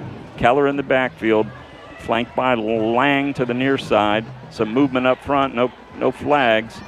Keller sprints out to the right. He's got a receiver who can't quite hold on to it. That was Isaac Ternosky, who caught the big touchdown pass in the first quarter, all alone in the flat, but pass was a little high, and Ternosky not able to bring it down. That'll bring up a 2nd and 10. I was watching senior 6', 250-pound Skylar McLaughlin pancake his opponent here on the left side of the offensive line. A little bit overmatched, though. He's up against a sophomore, 5'10", looked like about 150-pound defensive lineman, number 52. Yeah, that's a pretty good advantage there. Hunter Mangus, sophomore, 5'8", 150. Keller takes a snap, fakes a handoff, passes out in the flat, back to Ternosky, who makes the catch. This time he's out across the 45, almost to the 50-yard line for a first down. Give him a pickup of 18 on the play. That'll put the ball right at midfield with 4:38 remaining. Springfield trails Waterloo 18, Springfield 16 here in the first half. Nice job by Ternosky finding an open spot here in the near side flat. And he's looking back at Keller. He's lining up at a flanker type position. Snap is to Keller, and he's got all kinds of trouble. Fumbles once again. This time Springfield is on it quickly. Great job by number 55 for Waterloo. That's Dominic Haroof. We've called Dominic's name many times already tonight. And McLaughlin, Johnny on the spot, recovering that loose ball. Yeah, fortunate, because that had disaster written all over it for Springfield yet again. Keller having a little bit of trouble hanging on to the ball once he has contact tonight. And, with humidity, that ball may be a little bit slick, but you got to tuck that thing away when pressure's coming. So now we've got a 2nd and 22 for Springfield. Keller with Lang next to him on the near side in the backfield. Takes the snap, looks out into the flat, gets it to his man wide open along the sideline, down to the 30, to the 10, to the 5, and dragged out of bounds at the 2-yard line. Baron Lang, 5'9" senior, with a nice catch and run. Lang did a nice job of sneaking out of the backfield on a little wheel route type play, caught the pass, stayed in bounds all the way down the sideline, and unbelievably, we've got another Spartan down in their own backfield, pass blocking, and try to pick up who it is this time. But Springfield had the big advantage in terms of numbers going into the game tonight, but injuries are beginning to pile up for them. And I don't know, Randy, if you can pick up a number there. Maybe try our trusty binoculars for the first time this season and see what I can see here. Here, looks like number 58, Dominic Garrett's son. That's exactly what the binoculars tell me. And I did it without binoculars. You did. Very impressive.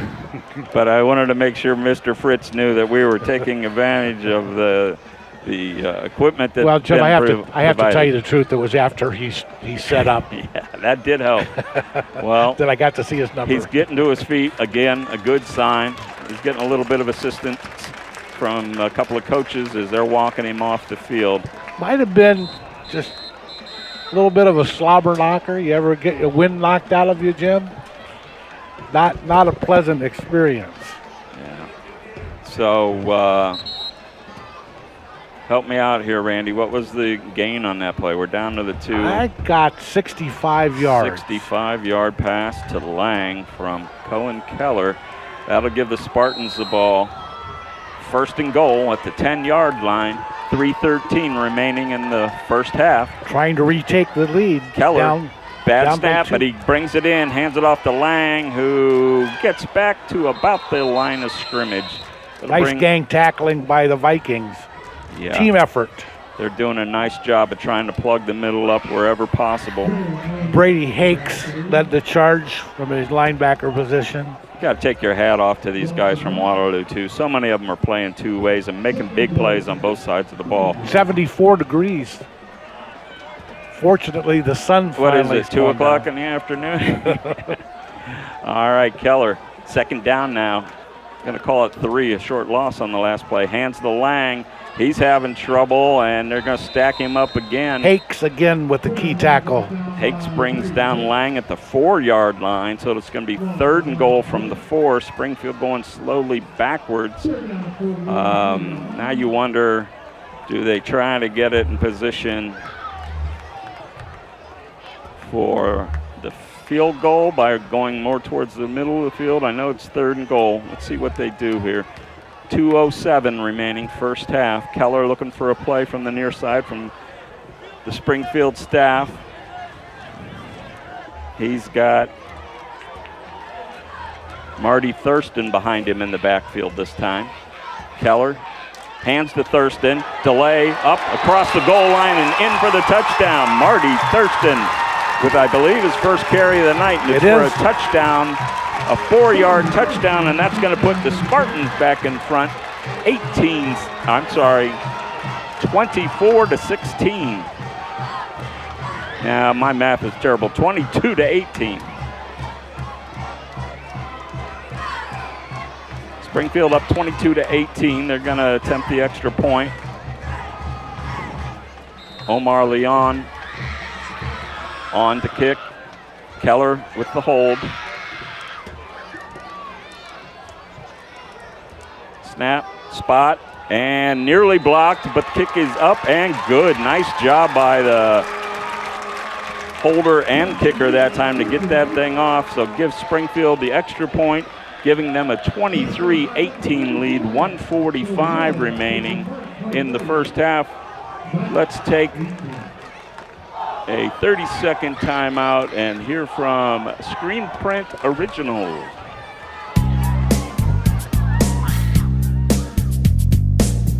Tired of boring off-the-rack tees? Want to express your unique style or promote your business? How about create an unforgettable memory? Call us at Screen Print Original, 330-414-1635, 330-414-1635. We bring ideas to life. We offer high-quality DTF transfers on a variety of apparel, ensuring vibrant colors and lasting designs, from custom creations to bulk orders, all for you. If you have an idea, give us a call at 330-414-1635, 330-414-1635. You can also drop us a line at screenprintoriginal@gmail.com. We look forward to serving you. Ron Whitmer and Randy Lipscomb back here at Springfield High School with just a minute 45 remaining in the first half.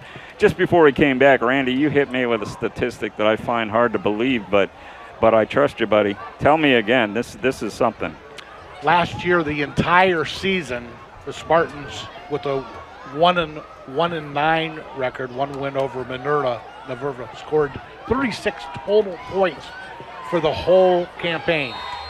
They have 23 here in the first half. Hey, that is something. So Leon's kick is off and deep to the 5, taken by Bowles there. Bowles comes up across the 25 to the 27, where Waterloo will take over. First down 10. From their own 27-yard line, 1:38 to go, first half. Springfield leads 23-18. Just a note, stick with us here at halftime. We have Springfield Superintendent and Port Summit Rotary President Shelly Monachino going to be joining us in the booth, and we'll get updates on both situations, the schools and what's going on with the Port Summit Rotary Club. So Waterloo going to try to get the lead back here with just 1:38 remaining here in the first half. Jim, let me remind you, number 1 is on the field for the Vikings. So anything can happen. Keyshawn Anderson Robinson in the backfield with Bowles for Waterloo.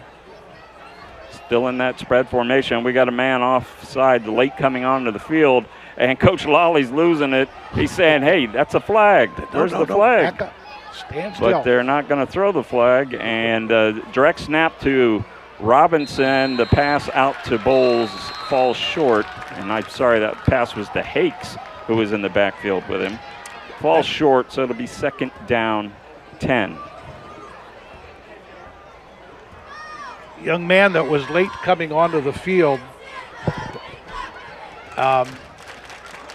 moved, walking around a little bit, back and forth a little bit. Yeah, I seemed very unsure of what was supposed to be happening. I was really nervous about a flag can coming out, but fortunately, he stood still for the right second. Yeah, apparently so, at least according to our friends the referees, who have yet to miss one tonight, right? Right, Randy? Excellent.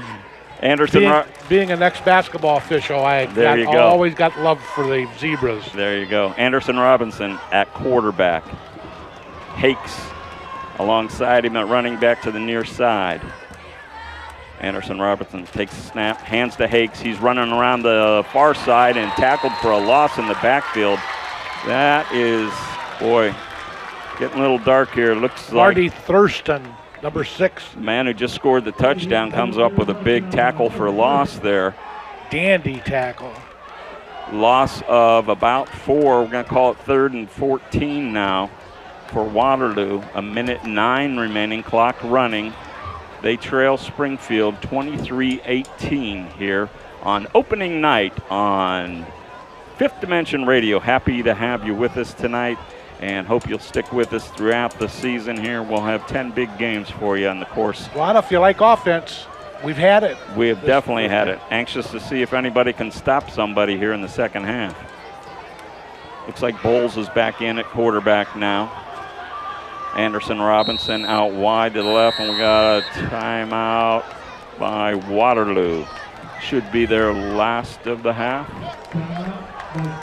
3rd down, 14, 37 seconds to go. As Waterloo, watching them move from our left to the right. So what do you think, Randy? What are we going to see here? Are we going to be conservative? Is Coach Broad going to be conservative here? Or are they going to come up with something tricky and try and yet another way to get the ball into Anderson Robinson's hands? I was always a gunslinger when I coached, and I would bring something out of the trick bag about now. But the problem is my star is banged up. Well, and the double problem is that at the point they're at in the field, if they don't come up with something that gains a decent chunk of yardage, you're putting a lot of pressure on your punter, or you're going to leave Springfield in pretty good field position with enough time to bring it back down the field. Very true. So let's see what they've got here. Anderson Robinson is in the slot to the far side. Bowles is a quarterback. Hakes is alongside him. In motion, Anderson Robinson. He's looking to pass. There's the trick play. Wide open is number 15, going all the way to the 10-5. Touchdown. Dalton Brabon. Dalton Brabon. What a play. And there you go. We were just talking about it. What would they come up with? And certainly the ball had to touch Anderson Robinson. It did. This time he pulls up for the jump pass to Dalton Brabon, who runs it in.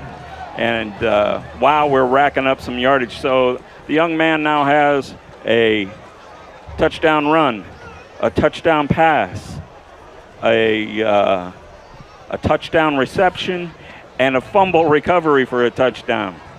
Did you have that on your bingo card, Randy?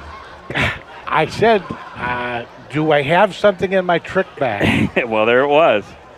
There it was. So the gambler pays off. Paid off. Nice call by Coach Broad and his coaching staff. And back in front now are the Waterloo Vikings. Of course, you see number 1 with the ball. You're going to probably put all of your Greyhounds on trying to corral Absolutely. him. Absolutely. Defense was probably right where they needed to be. But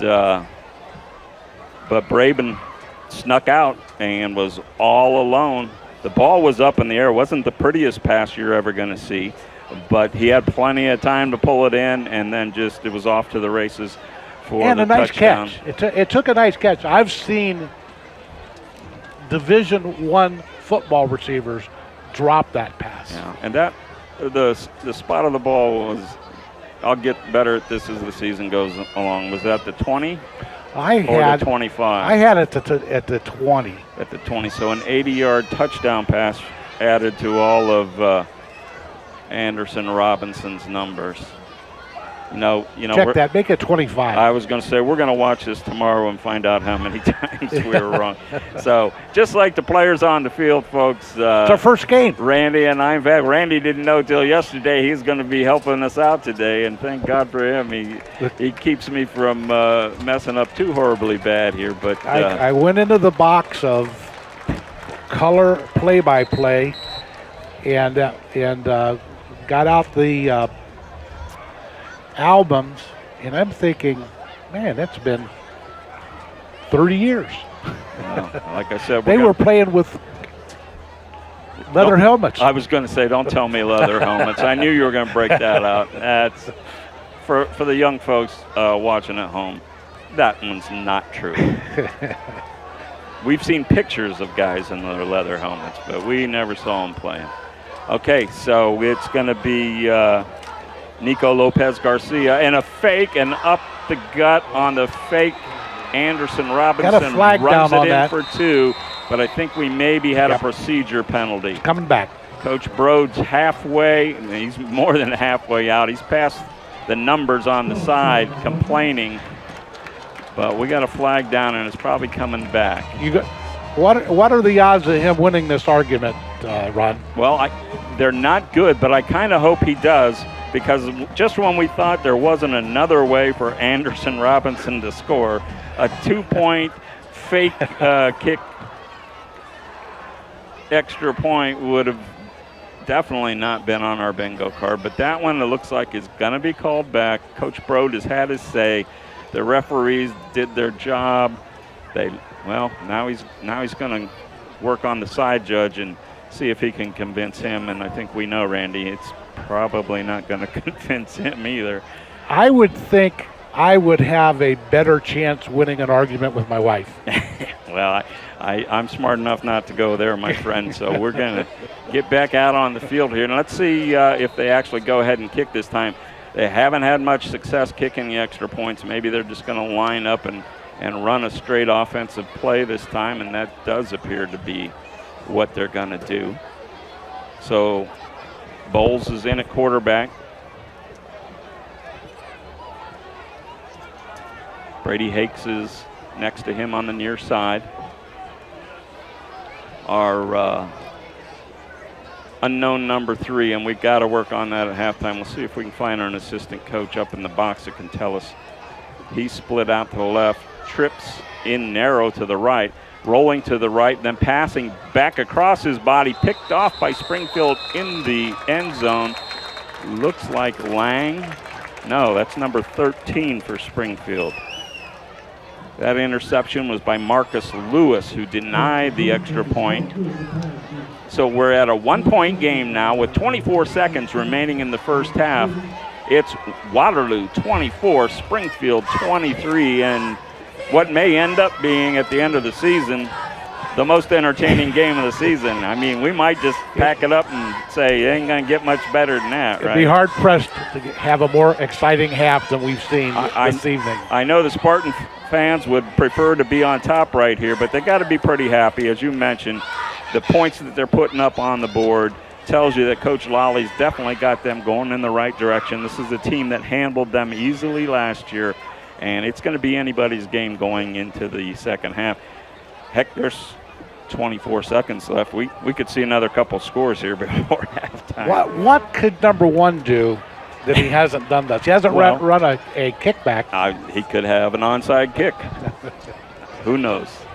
I do have to say, we got 9 more weeks to go, but they're going to be hard-pressed to come up with a better individual performance for a full game that tops what Keyshawn Anderson Robinson has showed us here in the first half for the Waterloo Vikings. So Lopez Garcia will kick it off for the Vikes. Back deep for Springfield. Dustin Sabelek. And on the far side, Randy, help me out. I'm having a little hard time seeing the number over on the far side.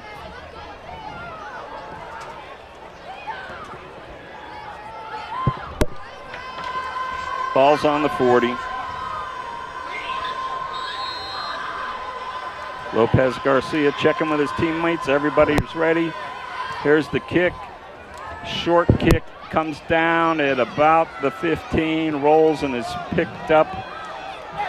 And breaking free is number 14, Dustin Sabalek. He's along the side. He's at the 30. He's at the 20. 10-5, touchdown. Dustin Sabalek for the Springfield Spartans with 8 seconds remaining. I thought I was kidding about time for 2 more scores, but we do have 8 seconds remaining. No flags on the field. Sabalek, not unlike Keyshawn. You're right. It's been a big play guy for the Spartans this evening. Yeah, nice speed. He took that ball in off the hop somewhere between the 15 and 10. Broke through around the 30, hit the sideline, and it was a foot race the rest of the way. So the Spartans now lead 29-24. Leon on to attempt the extra point for Springfield. Keller will hold. And we got an offside. Yeah, it took a while for the flag. Now this brings up something interesting. So offside on Waterloo. That'll move the ball half the distance. Does that entice Coach Lally to go for 2 here? He's up by 5. That'd put him up 7. And he's asking, what's he asking? Yeah, they got a timeout on the field. So they are going to talk about it. And it occurs to me that probably at this point, going up 7 has got to be appealing to him. On the other hand, Randy, the kicking game for Waterloo, extra point-wise, has been lacking tonight. So a 6-point lead is kind of like a 7-point lead in most cases, unless Waterloo can get their kicking game together here. But by any means, you sure this is halftime and not the fourth quarter? 53 points. I don't think we need to worry about 1 point, extra point. So at this moment, our halftime guest has been up here for a while now. We're a little worried Shelly Monachino wasn't going to make it up in time, but now she's been up here for about a half an hour, so she made it in plenty of time. No problem at all. All right, Springfield still, what are they going to do here? No, they've got Marty Thurston. Yeah, Thurston's in the backfield behind Keller. They're going for 2. Handoff to Thurston. He's hit behind line, but he's muscling his way into the end zone for the 2-point conversion. Marty Thurston gets the 2 for the Spartans, and they lead 31-24. Spreading it around. Wow. A lot of ball players for the Spartans have been involved in the offense this half. So I'm really anxious to talk to Shelly here at halftime. I gotta imagine that she's really pleased with the spirit being shown here in the Springfield stands. As you mentioned before, Randy, they nearly now have as many points in a half as they had the entire last season. Is this possible? And the cheering section is full this evening. They're doing a great job. We hear them down below. Community and showed up this evening. They did. I believe they had their tailgate before the game. That was well attended. People have been here since 5:30. What an entertaining game. Yeah, and you see the students down along the fence, and they haven't had this kind of excitement in a while. So hats off to Coach Lawley and his staff and the hardworking kids from Springfield. But also, I mean, we're talking like it's the end of the game wrap up here. But Waterloo, what a performance from them. I mean, my goodness. And like I said, I was kind of kidding, but there's 8 seconds left, and our man is over on the far side. He has not let a kick off. He has not. There's another one for the bingo card. So let's see. I'm tempted, if I'm Coach Lally, just to do a little pooch kick and keep it away from him. We'll see what happens. 8 seconds remaining. Leon will do the kickoff from the 40 for the Spartans. There's the kick, and it is a low-line drive kick, but it does, well, misses Anderson. They're going to pitch it to him. Now he gets to the outside. Along the far side, he's broken into the opening, but gets run out of bounds at about the 30, and that'll bring us to halftime. Halftime at Springfield High School, with the Springfield Spartans leading the Waterloo Vikings 31-24, and yes, that is the halftime score. We're going to take this break and hear from our fine friends at Edward Jones, and we'll be back with the Edward Jones halftime show and be visited by Shelly Monachino, Superintendent of Springfield Schools and President of Port Summit Rotary. If your saving for retirement approach involves the phrase, "I'll get around to it someday," Edward Jones can help. When it comes to meeting your goals, time can be on your side, and there's no better time than now to get started toward your retirement goals. Or if you're in retirement and want a second opinion, let's talk. Edward Jones Financial Advisor Vince Rosnack can help. Stop by or call Vince today at 234-571-9913 to set an appointment. Or stop by the office at 529 Canton Road in Ellett, across from Eastgate Plaza. Horse racing is a great sport, and now you can have a horse in the race. Own a little and love it a lot. TheStable.ca is an award-winning horse ownership experience. Purchase as little as 1% of a racehorse and pay a set monthly fee. No surprises, modest investment, low risk, and completely accessible and transparent operations. TheStable.ca offers a unique, engaging racehorse ownership experience and features great customer service and consistent updates about your horse. Our innovative video production team tracks your horse's training progress, and clients are encouraged to visit the horses at any time. TheStable.ca is right for harness racing, and if you want to have a horse in the race, it's right for you too. For more information about The Stable, email Anthony at thestable.ca or call 519-400-4263. Back here at Springfield High School, halftime. Spartans lead the Vikings 31-24. The Viking band has taken the field. We are joined in the booth by, and I want to take a time just to mention briefly how thankful we are for all of our wonderful sponsors to make this possible during the course of this season. You just heard from a couple of our sponsors there. And one of the sponsors for tonight's game is the Port Summit Rotary Club, which our guest tonight, Shelly Monachino, is the current president of. So we're going to talk a little bit, Shelly, about Rotary first. Perfect. And then if we can talk about school district. Oh, we can You talk okay about with that? I am perfectly fine with that. That would be awesome. I think I know you enough to know Yes. you don't mind talking a little bit. Nope, not at all. Neither do I. So let's have it. Okay. So we only have 18 minutes, so yeah, you know what? We got to go quick. We got to go quick. And I see what you have in front of you. And my Right. first question is: so I know the Rotary Club has a big fundraiser coming up. Can you tell me about that? Absolutely. So one of the things that the Rotary Club really does is do scholarships. So we're with 5 districts or 5 schools. We do Ellett, Field, Mogador, Springfield, and Super, and we give out 2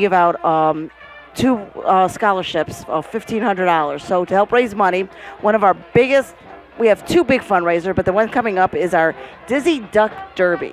Now you might ask, what does that mean? So what let me ask you. Sure. What does that mean? Well, no, let me answer what that means, okay? So Dizzy Duck Derby is now picture this, a bunch of rubber ducks floating down a river. I'm told like nearly 1,000? Nearly 1,000. Maybe over 1,000 if you and your team do their jobs? Hey. Maybe that's our goal is to get over 1,000. But yes. And so picture, we'll say 1,000 yellow rubber duckies going down the Tuscarawas River. Literally, what? Right here. Mile down the road. Mile from down the where we're road. at. So what it is you could purchase 3 ducks for $20. Sounds like a deal to me. Anything else? Yes. What if I want more ducks? You could buy 25 ducks for $100. 25 ducks. Yes. So my odds are going to go way up. Way up. Awesome. And wait a minute, I didn't even get to the best part. What's the best part? You ready? Yes. Prize is $1,000. $1,000. $1,000 to do nothing, to watch your duck swim down the river. Now, I know there are some people in the world who, $1,000, they don't even blink an eye at that. You and me. Oh, that would. We'll I take could that. do. I could and do I a think a lot. lot of folks out in the listening audience would too. It's a great event, as I understand. It is a great event. So let me tell you. It's held where? Okay, it's at Melanie Park, which is right here in Springfield. Also known as Kim Tam Park. Okay. And it's going to be September 28th. So coming up pretty soon. Pretty quick at 2 o'clock. Now, you can go to our website, portsummitrotary.org, and you could purchase right online. Awesome. Right online. Or if they happen to know a Rotary member, can they get them from them? Absolutely. Absolutely. We're going to have flyers everywhere that we could think of. Awesome. And it doesn't have to be cash. You could do it on your phone. There you go. Get Yes. get that plastic out. Get that plastic get out. the thumbs Hey, out and just you know what punch it in. the greatest thing is? It's for an amazing cause. Absolutely. It's an amazing cause. I mean, the past couple of years, the $1,500 that we've given to the kids, we've known that it's done wonders for them. Okay, and I want to get to the schools real quick, but Sure. I think that I know that coming up in the wintertime, you have another major Yes, one. What is that, and the do we know any details yet? It's the quarter auction. Okay. It's going to be the last weekend in February, if I'm not mistaken. It's going to be held at Springfield High School. And, okay, it's a quarter auction. You got to experience it to know it. And it is a fun evening. We'll have more information coming out on that. Awesome. We'll look, Yes. and you can find that on the website as also. well as it gets near. Yep. Okay, so I'm going to ask you to Ask me something. What are you going to ask me? figuratively change hats because I didn't see you weren't wearing a hat today. It's changed. Yeah, I had a hat here somewhere. Well, it was right in the middle of the floor, so I moved it over. It was a little too hot for me and all my bushy hair. Yes. Here. So I had to time take for my a hat haircut. off. Time for a haircut. So you are, to quit the clowning here, the superintendent Yes. of Springfield Local Schools. Yes. I know levies are always an issue for many school districts. Yes. And you've had some success recently Yes. with levies. You want to bring us up to speed on Absolutely. what has happened and what that means for the community? Absolutely. So we've had 4 renewal levies. We've passed 3 of them, and we have our 4th one coming up this November. And what has it done? It has done amazing things for our school. We brought back full busing, so we had to cut that when Awesome. we didn't. Yeah.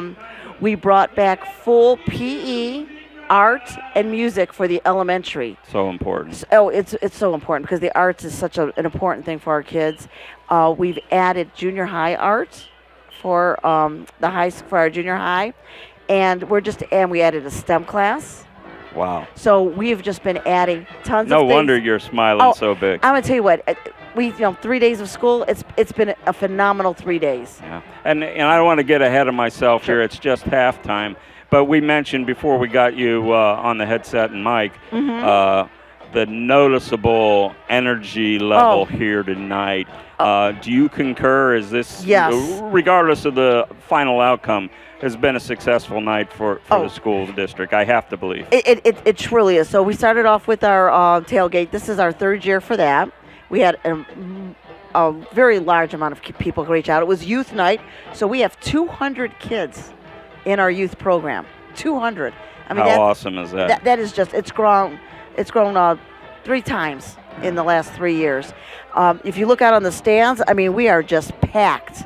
You just sea of red everywhere. They came early, and obviously they haven't left. I mean, No, I should know how much it costs to get into a high school. $6. For $6, how can you get For this students, kind of $8, entertainment? $8 for adults. Oh, yeah, absolutely. Just wondering, even if you weren't a fan of either of these 2 schools, you'd be having a ball watching this game. Well, and you know what? And the halftime show, Waterloo's out there right now, and Springfield's getting ready. What is it? They're celebrating the 50 years of Saturday Night Live. Oh, wow. So they're going to be doing songs from some of the skits from the show. So they've been practicing I'm going hard. to assume you did not hear our pregame, but I did mention that, traditionally through the ups and downs of the school system over the years, the one constant, I think, has always been the Springfield Marching Band. They are always top level. They play well. They come out in numbers. They entertain. You got to be so proud of what your music people are doing. I can't even explain to you what our band does, and that is something that the kids really do come out for the classes. And we just brought up a new choir teacher, so we're building up our choir program too. So We're building up the music. Get to those concerts this year. Keep an eye out. Absolutely. And what's the school website where people can keep up to date on all the events coming up? Awesome. SpringfieldSpartans.org. SpringfieldSpartans.org. Doesn't get much easier than that. Not much easier than that. Port Summit Rotary. Is there? I should mention there is a dash in the Port Summit Rotary if they're trying to enter that in the search. I think there is. Pretty sure that there is. I'm pretty sure we'll there double is. check. We'll double check that. But either as Port-Summit. Okay, and two wonderful organizations, and thank you for allowing us to come here for the opening night of Fifth Dimension Radio High School Football. We did a little basketball last year. Yes. We were here, and we're going to probably get back for basketball. I'm seeing Bob Fritz over there, and he's nodding. I don't know if that's like a legal binding contract, but I think it's a legal binding. I think it's legal binding. She thinks it's binding. I do. But you know what else? And you said it.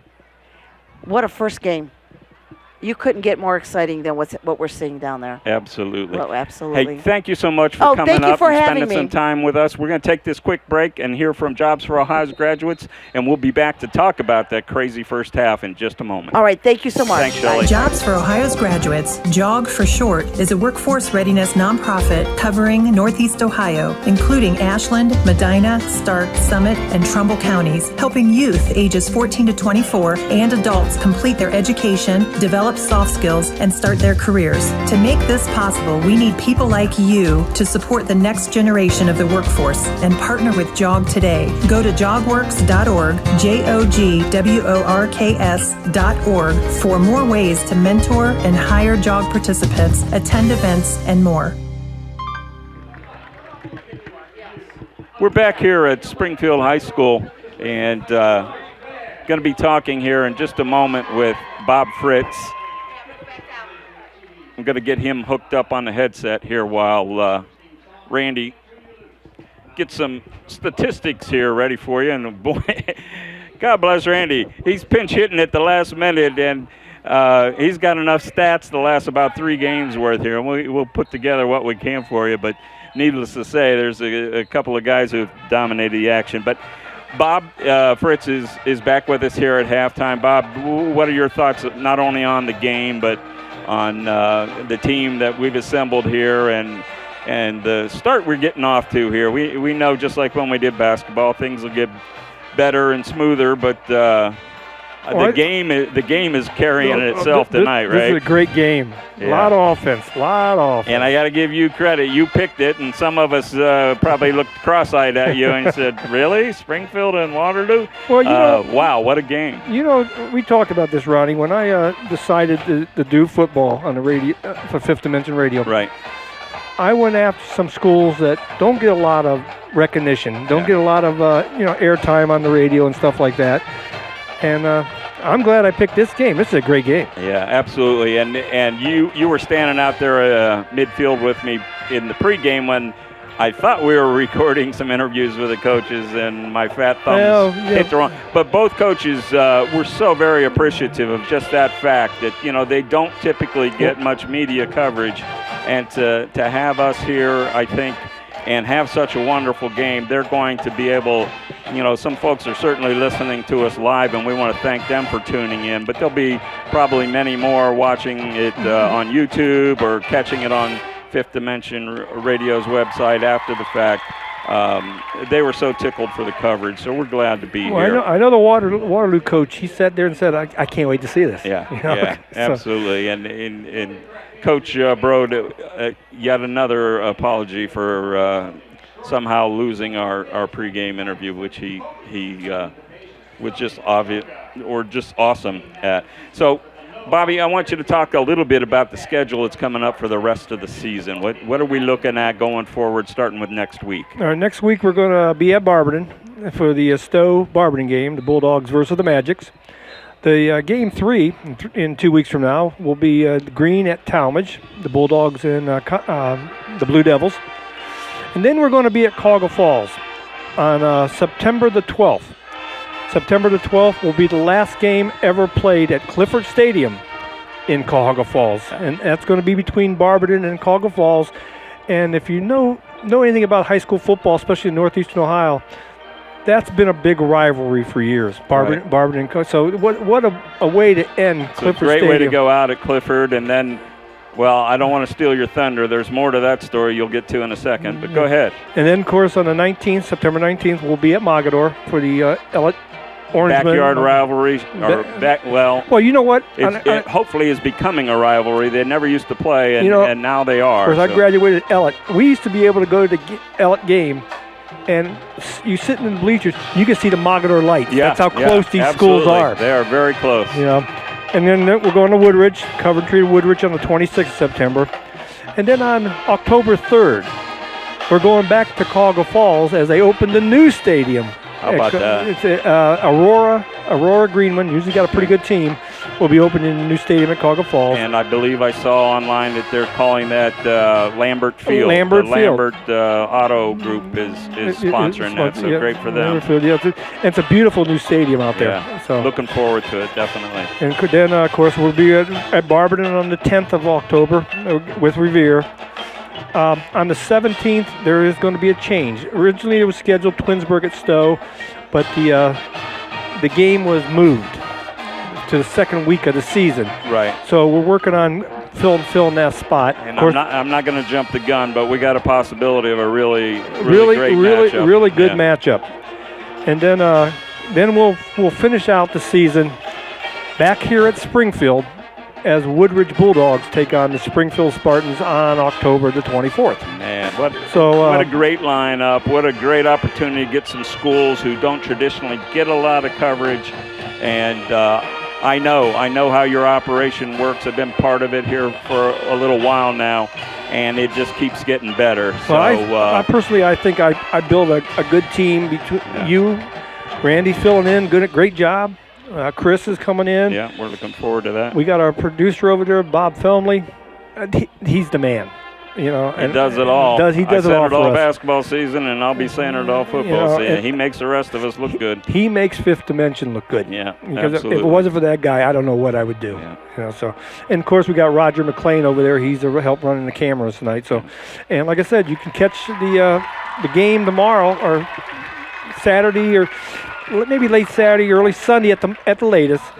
After we get it all edited and stuff, the game will be on our Fifth Dimension YouTube channel. Fifth Dimension Radio 10-cent beer night is what the YouTube channel is. Okay, awesome. So you can catch the game there. So, hey, I'm looking forward to so many things going on. Thanks, Bob, for bringing us up to speed on everything. We're going to take a quick break here and listen to our fine friends at Celebration Palace, and we'll be back to take a quick look at some halftime statistics.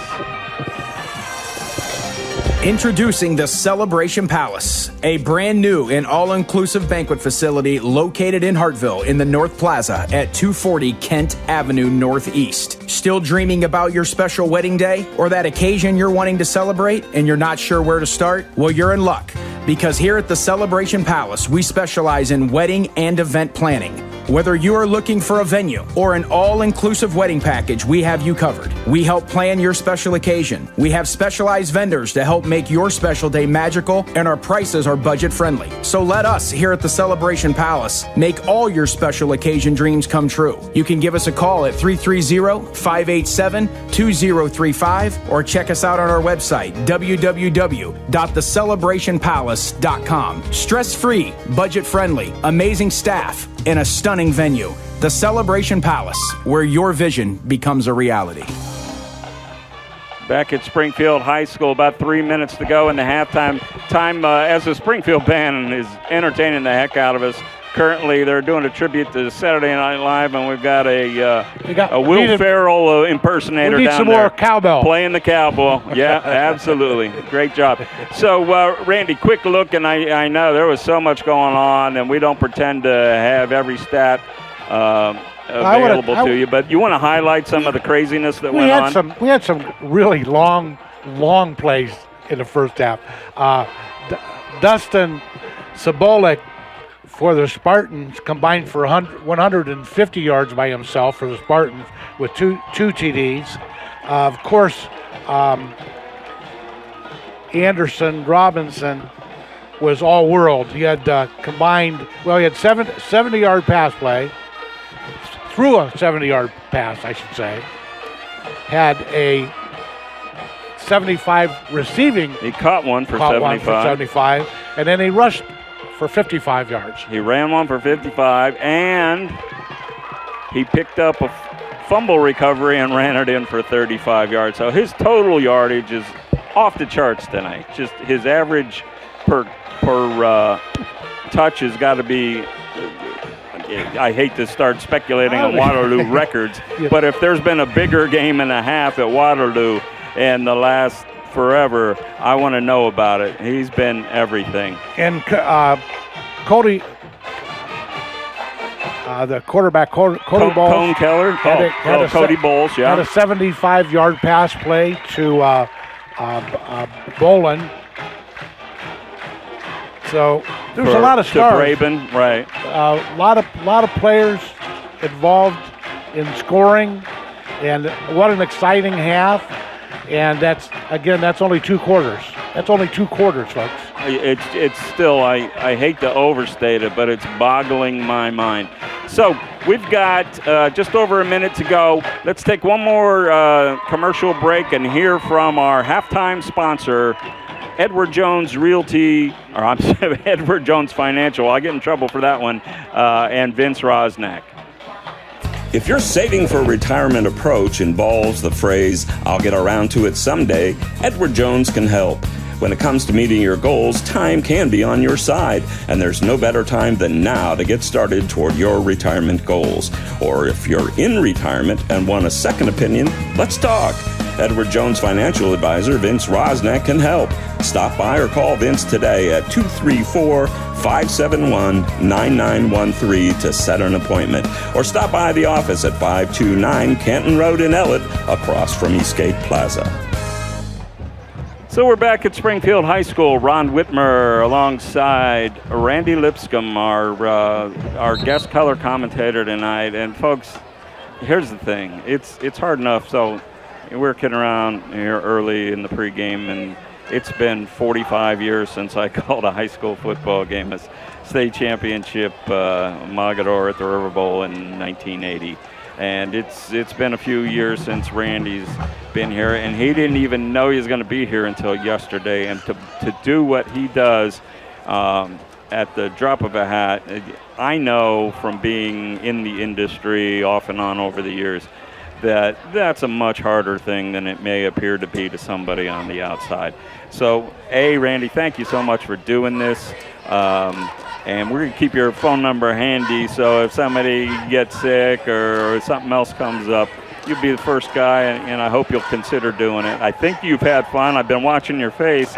We both have been laughing probably too much on the air and certainly off the air just at the craziness of this game, but it is so fun. This tells me, folks, and it's happening here at Springfield tonight, get out and support your local team. Regardless of record this year or past years, because they don't have to be the top teams in the state to put on a great show. And boy, tonight we're learning that for sure. What a great show. It's a 7-point ball game at halftime. The captains are meeting at midfield to decide which direction we're going. And boy, it seems like today's Friday, seems like Thursday when we started this thing. So remind me, Randy, I believe Waterloo took the opening kickoff, but I'm probably wrong about that. Ron, you gave me these sheets and say, hey, keep track of this, and I've been a spectator. Yeah, the whole first there's half. So much to watch. Yeah, it's just like my mouth has been wide open, and I've been enjoying all of these fireworks that happened in the first half. 31 points for the Springfield Spartans. Last year, they had 2 games that they achieved 13 points against Coventry and against Minerva. 2 games they had 13 points. That was their best offensive performances in the whole season. Already 31 points. They're actually, all they need is one more touchdown to exceed. That's what I was just going to say. Entire 24 season. I was just going to ask you if my math was right. One more touchdown or 2 more field goals, and they will have scored more points in one game than they did in entire season. So I'm sure numbers like that are nice to hear for Coach Ben Lally here in his first season with the Springfield Spartans, but he's about a lot more than setting any kind of records compared to previous years. He's trying to move this program in a positive direction, and I can tell him, Coach, you've done that already in a half. You're definitely going in the right direction. It's a long season. We have no idea what may happen after tonight, but these kids are excited. You can tell by their play on the field. They have some talent. They got a big, strong line, and as their skilled people get more so as the season goes on, they got a few things they got to iron out. Some of the snaps have been a little off. But for the most part, they played a pretty clean game and a lot to be proud of. And the same thing for the Vikings. Definitely undersized, undermatched in terms of size. And there they are, one score down. They've got some talent on this team. They've got 6'8" kids that are very, very talented when it comes to being on a football field. You can see it. Their skilled positions are definitely there, and hopefully their line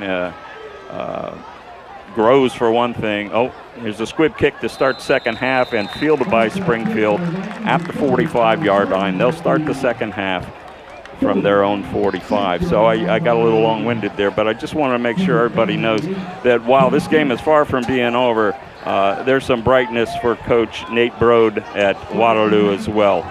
His skilled players have been excellent tonight. Some, again, troubles with some snaps, but they made big play after big play to keep themselves either on top or right there in the game. So we'll see what happens here in the second half.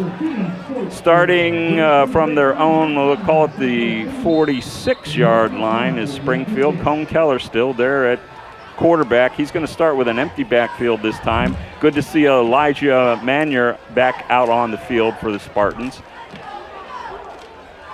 Calling the signals is Keller. He'll take the snap. He's looking to throw, looking downfield. Now he'll scramble to the near side, still looking downfield. He'll loft one along the sideline and throws it away out of bounds. Nobody particularly open. He'll live to play another down. It's 2nd and 10 from the 46-yard line. Pretty heads-up scramble there. He took himself out of harm's way, and he didn't do that in the first half. You recall the turnovers that he was responsible for. Yeah. So probably had a little heart-to-heart with Coach. I think so. Good to see him just decide, hey, it's not there this time. I'll toss this away, and we'll see what we can do on second down. So Marty Thurston in the backfield now. Takes the handoff, goes up the middle. Big hole. He's across the 50 to the 45 of Waterloo, and he's going to be maybe a hair short of a first down. Going to call it 3rd and about a foot. Springfield's to the line in a hurry. Ty Smith into the game for Springfield. He's in the slot to the far side. Jace Garrison is wide to the left. Keller at quarterback. Turns, hands again to Thurston, up the middle, no problem. He's got the first down and more. He's down to the 41-yard line of Waterloo. I would not be surprised to see the Spartans go to that power ground attack here in the second half as they started off this series.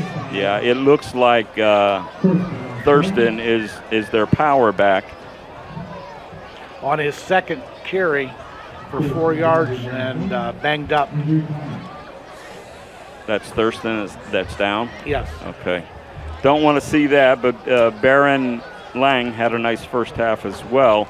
They did go to Thurston when they wanted the bigger fella in there, and I see him scrambling to his feet now, so hopefully he's okay. Had a lot of guys down tonight, as I mentioned in the first half. Pretty hot day, but definitely a muggy day, and a lot of leg issues. Thurston trotting off the field. I think he's going to be fine, but Lang has taken his place in the huddle. Lang had 6 rushing attempts in the first half and was the main rushing threat for the Spartans back into the game. Until Thurston took off for that touchdown run. Yeah, it was all Lang up to that point. Keller at quarterback, Lang behind him in the backfield. Takes the snap, passes out in the flat, gets it to Smith. Smith across up to almost the 45. They're going to mark him at the 44 to bring up a 2nd down 5. That's Ty Smith. He's 5'10", junior wide receiver, 160 pounds. Ty's first reception for the evening. Thurston is back in there now. He'll be behind Keller in the backfield. Smith in the slot to the far side. Jace Garrison split wide. Keller hands inside to Thurston. Another hole up the middle. Thurston across the 25 to about the 24. Give him the first down, and he is finding all kinds of space.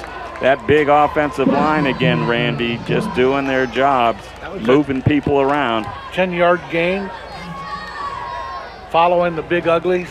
Well, that's what we call the big offensive Thank you, linemen. because there are parents listening that are going to be looking for you. Well, mothers don't call them that.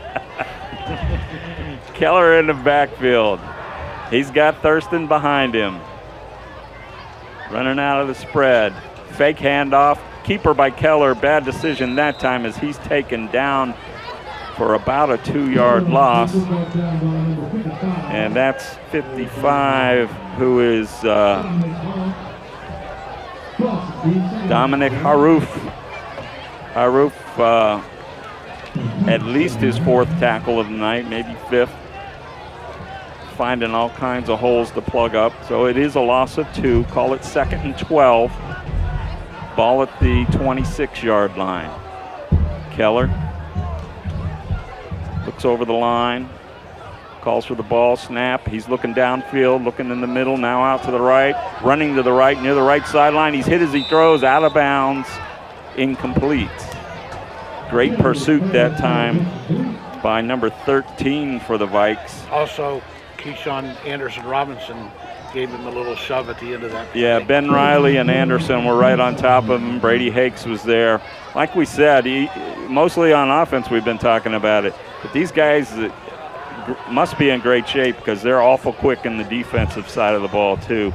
I mean, Hakes a running back, but he was playing, I believe, at the nose in the first half. Now he's playing defensive end currently for the Vikes. Keller, 3rd down and about 12. Calling for the ball. There's the snap. He's looking downfield again. He's sprinting out to his right. He pumps, looks into the end zone, had a man open, didn't see him, threw it instead to Smith over his head. Incomplete. It'll be 4th down and 12. The ball on the 27. Keller still on the ground after that. Took a hit right at the end of that play.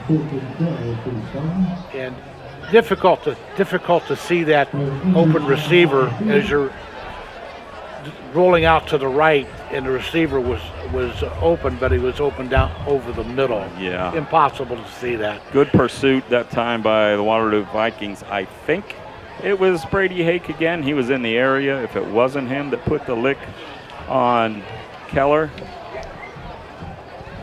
Cone Keller is a 5'7" sophomore, 150-pound quarterback, also plays defensive back.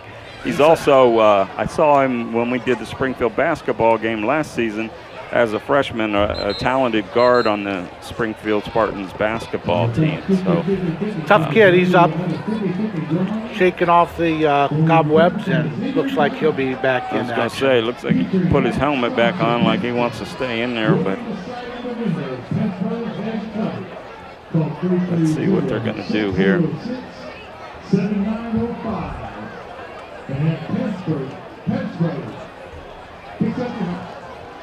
Waterloo, with his short squad, he's taking every opportunity to get his kids cooled off, and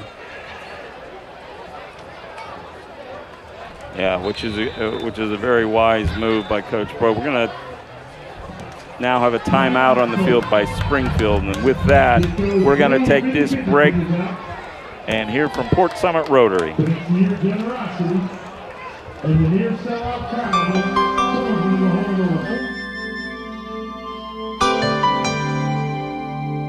Port Summit Rotary is your hometown club with a global reach. From feeding families in Portage and Summit counties to eradicating polio across the world, we're part of a movement that matters. Local hands, global impact. Join us, portsummitrotary.org.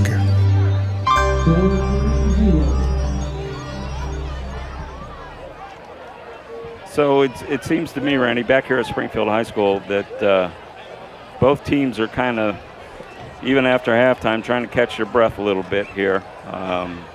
Still the first possession here in the second half, and Springfield has marched the ball down the field, but in smaller increments. I think we're getting so used to those 70-yard runs and 75-yard pass plays, and you see you're pulling up some weather there. We're still a little warm here on the field.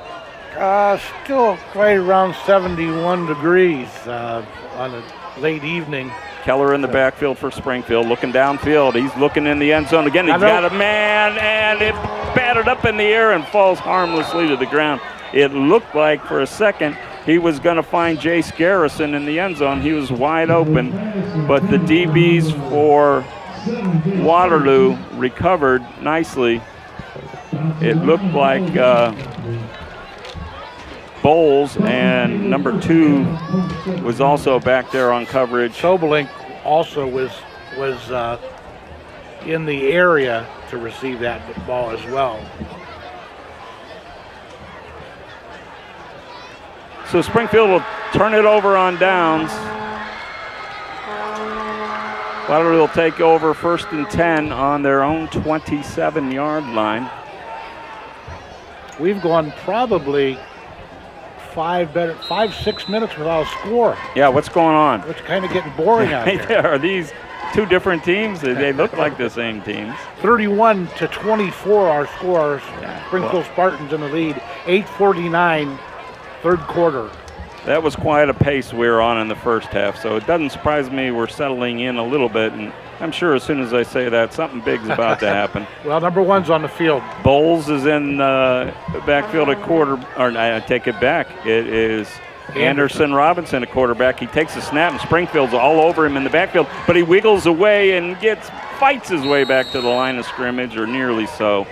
Nice job by Anderson Robinson, but Springfield really snuffed that out in the backfield, and they're starting to beat the offensive line of Waterloo at the point of attack. The big fellas are finding no trouble in getting in the backfield. We got another Springfield. It looks like Trevor Durham is a little giddy, and he's going to lay down and get some help. Durham is the 5'9" senior, 180-pound. He plays tight end on the offense, and he's a key player at the linebacker spot for the Spartans. He's down. Anderson Robinson also sitting on the turf. Took a pretty big hit on that. He ran through a would-be tackler, but then took some punishment at the end of that play. Looks like another cramp situation again. You know, I don't want to say that's what it is. He's been gimping around a little bit. But, yeah, he's down there stretching him out. So, you know, Randy, I wish I could tell you the Fifth Dimension Radio. Where's Bob? Bob, do we pay overtime? We're going to be here a while yet. It's 9:15, and we're not quite halfway point of the third quarter. So, but we're having a lot of fun and watching two teams that are just giving it their all. And Trevor Durham was the Spartan that was down on the field, 5'9", 180 tight end linebacker for the Spartans. Yeah, he's back on his feet, and he's hopping around like he's good to go. So had a bit of a cramp. He'll probably be back in there next play or soon thereafter. So 2nd and 10 now for the Vikes.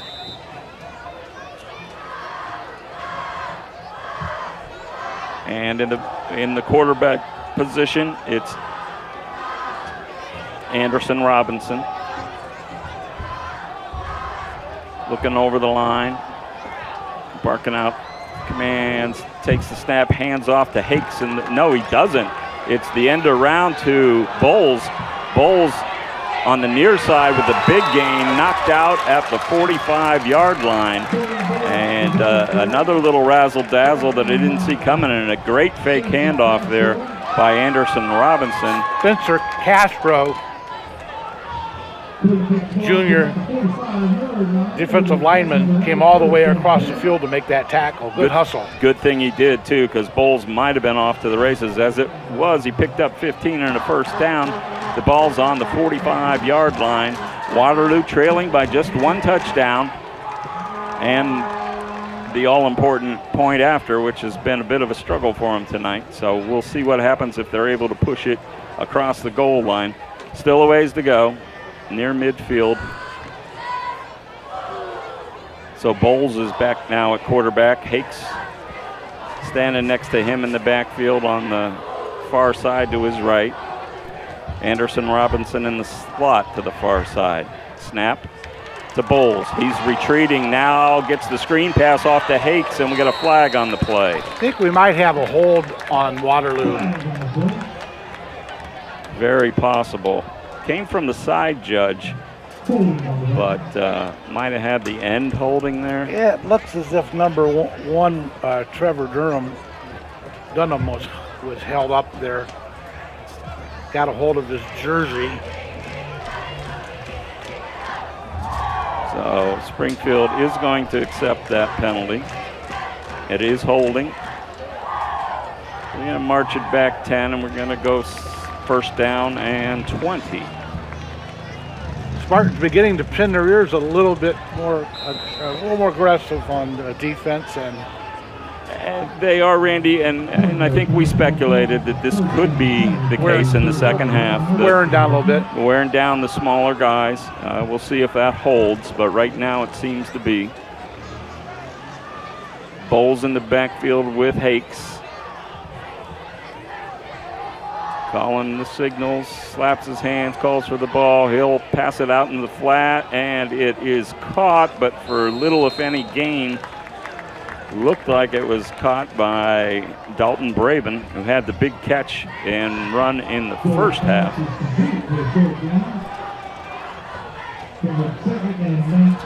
So they're going to give him a yard on the play, make it 2nd and 19. Coach Brode has gone into his bag of tricks several times already tonight. Let's see if he's got something else up his sleeve here. I'm sure at the very least he'd like to get it back near midfield and play a little bit of field position here if they're not able to pick up the first down. Under center this time is Bowles. Hakes behind him. We've got a flag, and what do we got? Probably a delay coming from the... Yep, that's exactly it, Randy. Delay a game. So it's going to be 2nd and 24. And I'd like to, normally I would say, well, you don't have that many plays in your playbook for this, but Waterloo keeps finding them, and it all involves number one. Number one is on the field. Yeah, that's right. He is his own playbook. So we'll see. And I'll remind the fans, if they weren't tuned in the first half, Keyshawn Anderson Robinson, who's already scored 4 different ways in this game. But he also went down a couple of times with some leg issues. He's back in there now, but it would be hard-pressed to say that he's at full strength. Bowles at quarterback, gets the snap. He looks downfield, lofts a high one, and up for grabs. I don't think Anderson Robinson saw it. It was thrown in his direction. It fell short, so it'll be 3rd down and 24. Very good pressure from the Spartans on that as well. Yeah, absolutely. 4:57 remaining, 3rd quarter. Have yet to have a score here in the second half. That's something unique. The Spartans lead 31-24. Again, I think at this point, Coach Brode would love to just maybe pick up 5 or 10 yards, give him some extra room to get the ball on the punt down the field. But we'll see. He's gone against tendency more than once tonight, so let's see what they come up with. Still anyone's game as we're approaching 4 minutes and 30 seconds. Anderson Robinson in the backfield with Bowles. He'll take the handoff. He's running the near side, all kinds of pursuit. He's in trouble on the sideline, gets bumped out at about the 32. Give him about 2 yards on the play, maybe 3. Marty Thurston with that tackle. I totally missed that. He stayed in bounds longer than I thought. Got about 6. Now the yard. The guy with the yard marker moved back about 3 yards. So I was pretty close to being right. Ball's on 35 for Waterloo. 4th down. They're down 1 score. I got to think you're punting here, but let's see.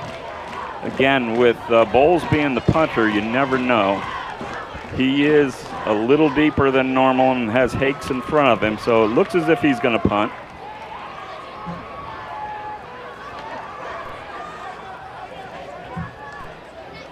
Oh, snap goes high. He comes down with it, but he's in trouble. Now he's going to run, and he's across the 35, up to the 40, to the 45, 50, and nearing the first down marker. Comes up about 4 or 5 yards short. An excellent athletic play.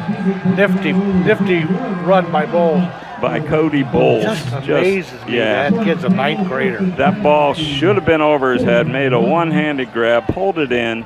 And no, it wasn't a punt, but at least it got the ball back on the other side of midfield for Springfield. So Waterloo's hanging in there. They're down 7, 31-24, 4:38 remaining in the 3rd quarter. And I was going to say, do we have a timeout on the field? No. Springfield just a quick huddle to get a little water, and they're back out there. Tell us again about those big fellas up front, Randy. I know we got Maynor out there. Who are the other guys doing the job for them? Well, we've got Elijah Maynor that was down early on. Skylar McLaughlin has had an excellent game, number 65, senior 250-pounder. Spencer Castro and Dominic Garrettson are the large young men. They just did an outstanding job giving Keller all kinds of time. Keller found Ty Smith down the field for a first down at the Waterloo 40. So you can sense some momentum getting behind the Spartans now.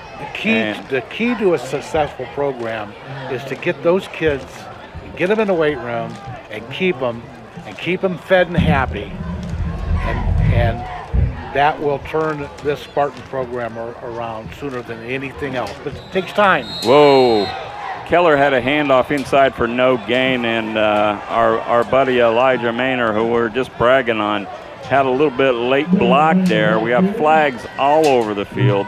I don't know if we're going to get offsetting because of some retaliation, but I can guarantee you that Elijah Maynor is the culprit on the Springfield side. We'll see if it's going both ways or if it's there's nearly definitely laundry all over the field. Yeah, I think every official decided, well, I got to air this thing out. I haven't thrown it tonight. And for as many points as we've had relatively few penalties tonight for a first game of the year. For the first game, very few offsides, very few jumps. It's been a pretty clean game overall. Yeah, Coach Lawley is peeved, I think is the polite word, marching up and down in front of his bench. So I think this maybe is going just against Springfield, and I'm not sure if he's just upset with Elijah Maynor or the refs or a combination of the two. You didn't say anything to him to get him mad? No, we had a very nice conversation. Okay, good. Very, personal foul against Springfield.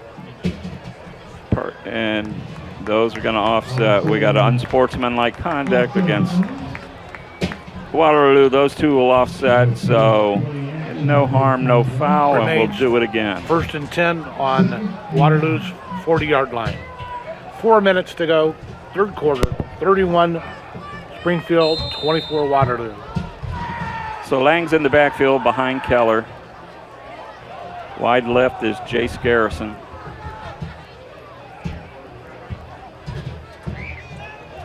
Lang steps up. Now Keller with the snap, looking downfield, across the middle. I think it hit the ground in front of the receiver. Yes, it did. Incomplete. Pressure. Ball was thrown coming from Lopez from his defensive line position. Ball was just a little too short for Ty Smith to get his hands under it. Coming into the game for Springfield is Marcus Lewis.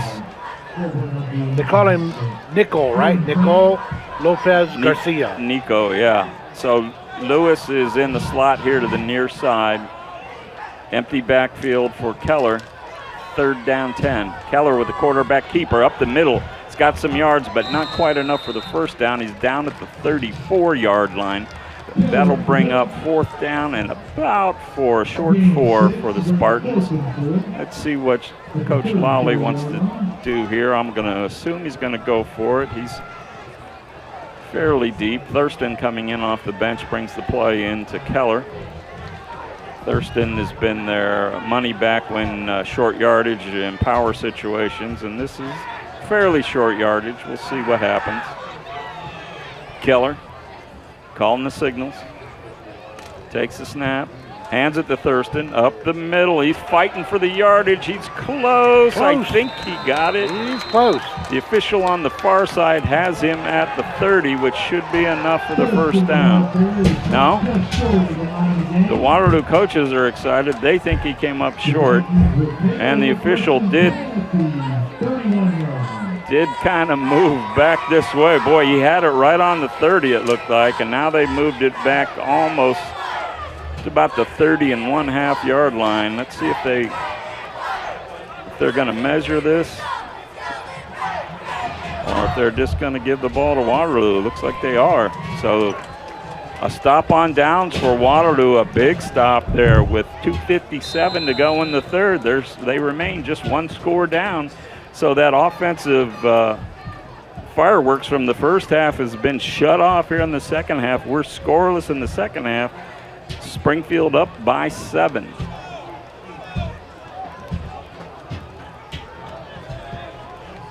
Waterloo with the ball. Bowles in the backfield. We had motion from, this is a strange looking play, and the snap goes over Bowles' head. He falls on it inside the 15 or at about the 13-yard line. And that play had disaster written all over it right from the start.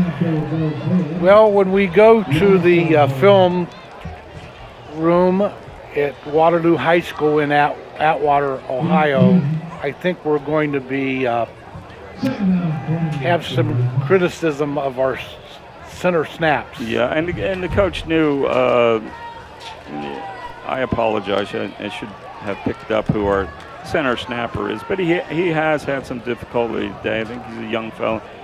See if we can pick that up, Randy. He's playing hard and he's going against guys much bigger than him, but the high snaps have been an issue since early in the game. Real issue for Waterloo this Bowles hands off to Anderson Robinson. He breaks one tackle but can't get much further, and he's dropped for another loss of about a yard. So we're at 3rd and McLaughlin with a big tackle on Robinson. I'm trying to do some math here. 3rd and about 28 yards to go. They don't have the to-go on their scoreboard, so they've given up on that math too. But we'll call it 3rd and 28. Minute 33 remaining, third quarter. At least. Waterloo trailing 31-24. Almost Wayne County. Empty backfield now for Anderson Robinson at quarterback. He'll take a high snap. He'll try a quarterback keeper. He gets maybe back to the line of scrimmage, possibly a yard. Casto on the tackle, along with help from his friend McLaughlin. There are very few holes there on the defensive front from Springfield, and what is there, the linebackers are doing a really nice job starting to fill those holes and have really held down Anderson Robinson here in the second half. 52 seconds. That dinged up leg may have taken some of his juke moves away from him as well. Without question, Randy, it's a good point you make. He's not nearly as mobile as he was early in the game. He'll go out wide right this time. Bowles back at quarterback. Another high snap over his head into the end zone. Springfield falls on it. Touchdown, Spartans. Looks like number 22. Okay, Yeah, 20, yeah, Bryson 22. Lanham. Bryson Lanham on the recovery for Springfield. So another contributor there. Those bad snaps. That put that offense from Waterloo in reverse that series. Almost think maybe you need to go under center. That's an excellent point, Randy, because it's become, you know, the major difference in this game.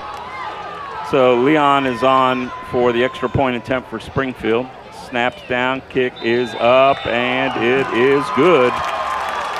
So with 25 seconds remaining in the third quarter, Springfield leads 38-24 over the visiting Waterloo Vikings. Let's take this break and hear from Jobs for Ohio's Graduates. Jobs for Ohio's Graduates, JOG for short, is a workforce readiness nonprofit covering Northeast Ohio, including Ashland, Medina, Stark, Summit, and Trumbull counties, helping youth ages 14 to 24 and adults complete their education, develop soft skills, and start their careers. To make this possible, we need people like you to support the next generation of the workforce and partner with JOG today. Go to jogworks.org, JOGWORKS.org for more ways to mentor and hire JOG participants, attend events, and more. Right.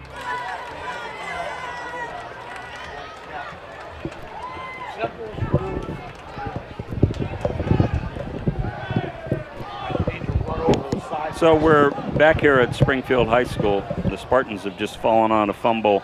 Bryson Lanham on that fumble to give the Spartans their biggest lead of the night. And Randy, there you go. The Spartans, in less than a full game, have outscored their entire output from last season. How about that? Good for them. 38-24, yeah. A little help from bad snaps. Yeah, but, well, absolutely. But it all goes in to accumulate your total score. Yeah. And I wonder how many of those went against them last year. So it evens out. Yeah, absolutely. And the game's not over. We still have plenty of ball left. We've got another quarter to play, and number one's on the field. So we'll see what happens here. Leon with a short kick this time. Ball falls at about the 30, heading towards the sideline. And does it go out? Yes, it does. So that'll get the Vikings an extra 5 yards. And with that, let's take a quick 30-second timeout and hear from Edward Jones Financial. If your saving for retirement approach involves the phrase, "I'll get around to it someday," Edward Jones can help. When it comes to meeting your goals, time can be on your side, and there's no better time than now to get started toward your retirement goals. Or if you're in retirement and want a second opinion, let's talk. Edward Jones Financial Advisor Vince Rosnack can help.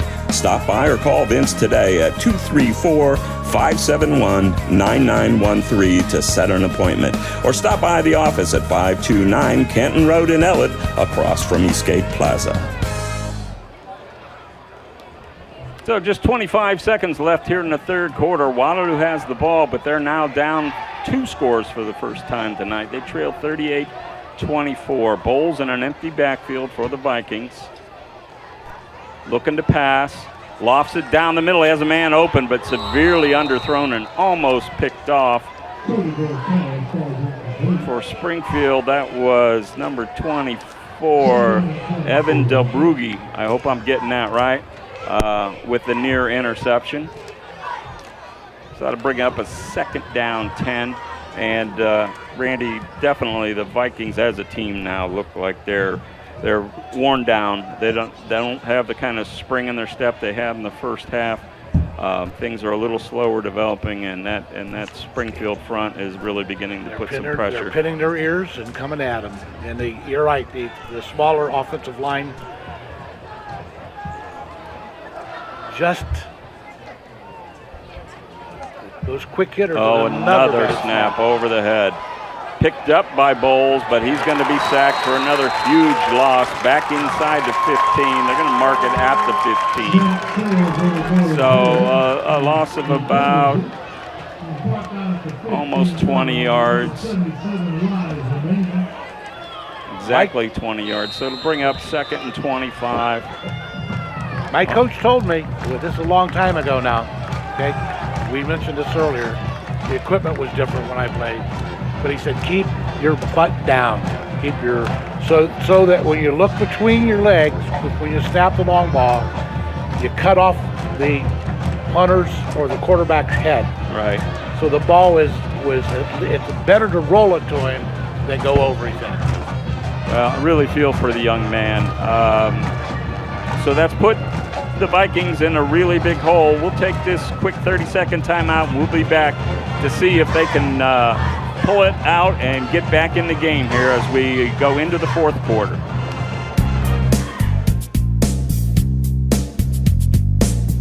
Tired of boring off-the-rack tees? Want to express your unique style or promote your business? How about create an unforgettable memory? Call us at Screenprint Original, 330-414-1635, 330-414-1635. We bring ideas to life. We offer high-quality DTF transfers on a variety of apparel, ensuring vibrant colors and lasting designs, from custom creations to bulk orders, all for you. If you have an idea, give us a call at 330-414-1635, 330-414-1635. You can also drop us a line at screenprintoriginal@gmail.com. We look forward to serving you. Back for the start of the fourth quarter at Springfield High School. Springfield leads Waterloo 38-24. Waterloo third down and 30 from their own 15. Snap this time taken by Bowles. He's hit as he throws. And is that a fumble or is it an incomplete pass? Looks like they're marking it there. Marking it at the 5. So, fumble. Wow. Was hit just as he was releasing it, or just his arm was caught. So again, a fumble as it was in the first half. That'll set the ball back now to the 5-yard line. They got to get to the 45 for a first down. It's fourth down with nearly a full quarter to go, and they're down 2 scores. But normally you would say automatic punt here, but it's getting to the point where Coach Prode's got to be thinking, I'm getting close to needing something really crazy to happen. So Springfield does have a man back in punt formation. I'm going to guess it's Dustin Solbeck, who had the big run for the touchdown earlier. I don't see a punt formation here, and we got a new man, number 9, Coy Whiteley, and this snap is over the head of Hakes and out of the back of the end zone for the safety. Which and may be the best thing. Well, and I'm not sure that wasn't actually the plan there that time, because they were in a no-win situation with the punt, not a lot of room to punt. So they'll take the 2 and then kick it on the free kick after. You know, it's just the safety. As well as they played in the first half, and it was lightning in a bottle on almost every play. And the adjustments at halftime, I'll give credit to the Spartan staff for making some changes and getting back down to just some blocking and tackling in the second half. I got to believe the coaches actually got after that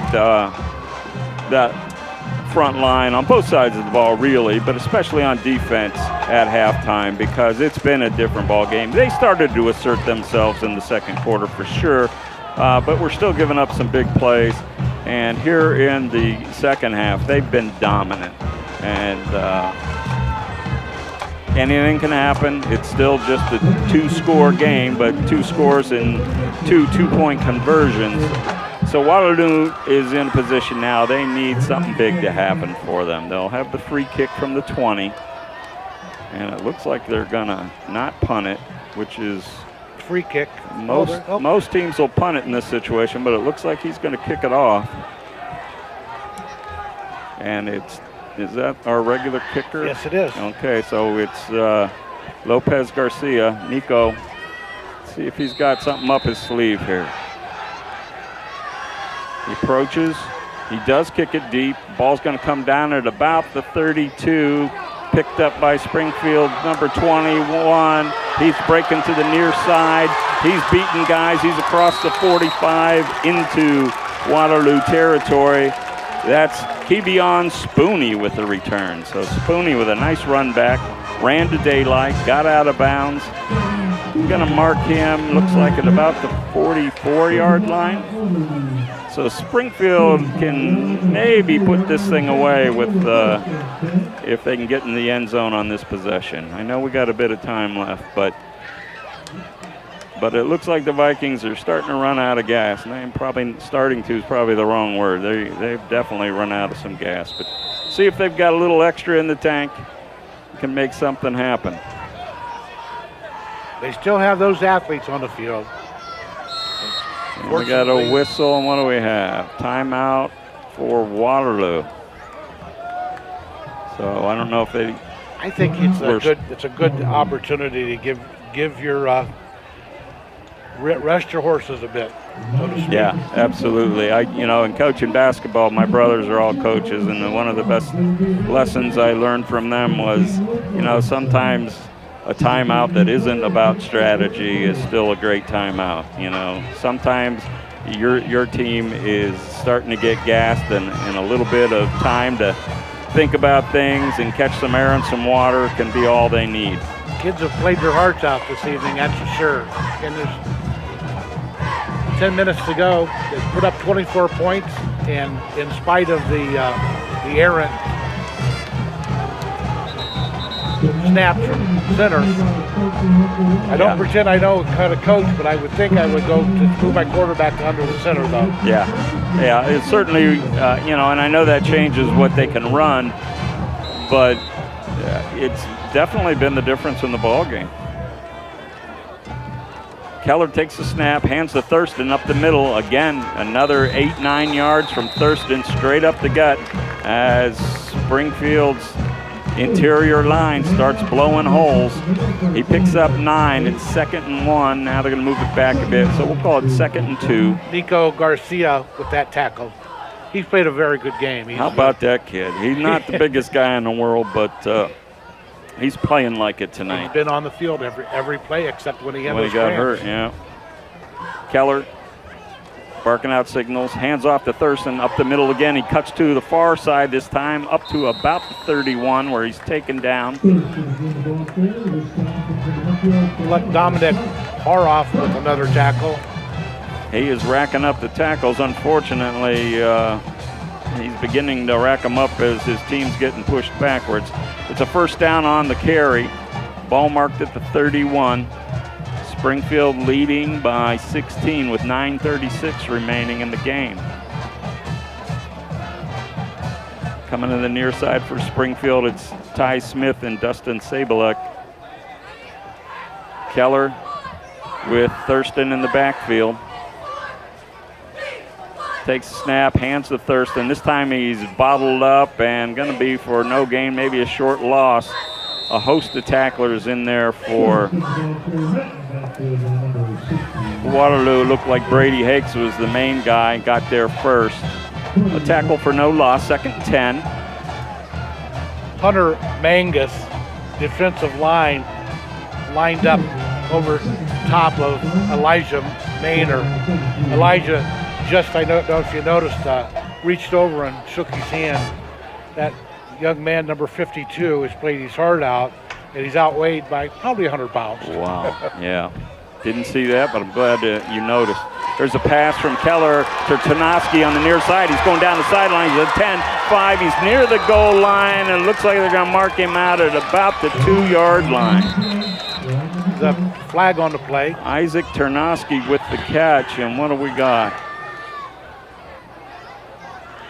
Might have had a push in the back. Yeah, a hold or push in the back or a hold on the block as Tarnowski passed the 20-yard line. So they're going to move it back.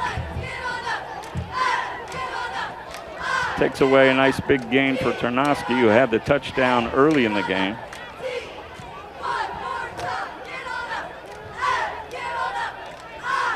So 15-yard mark off.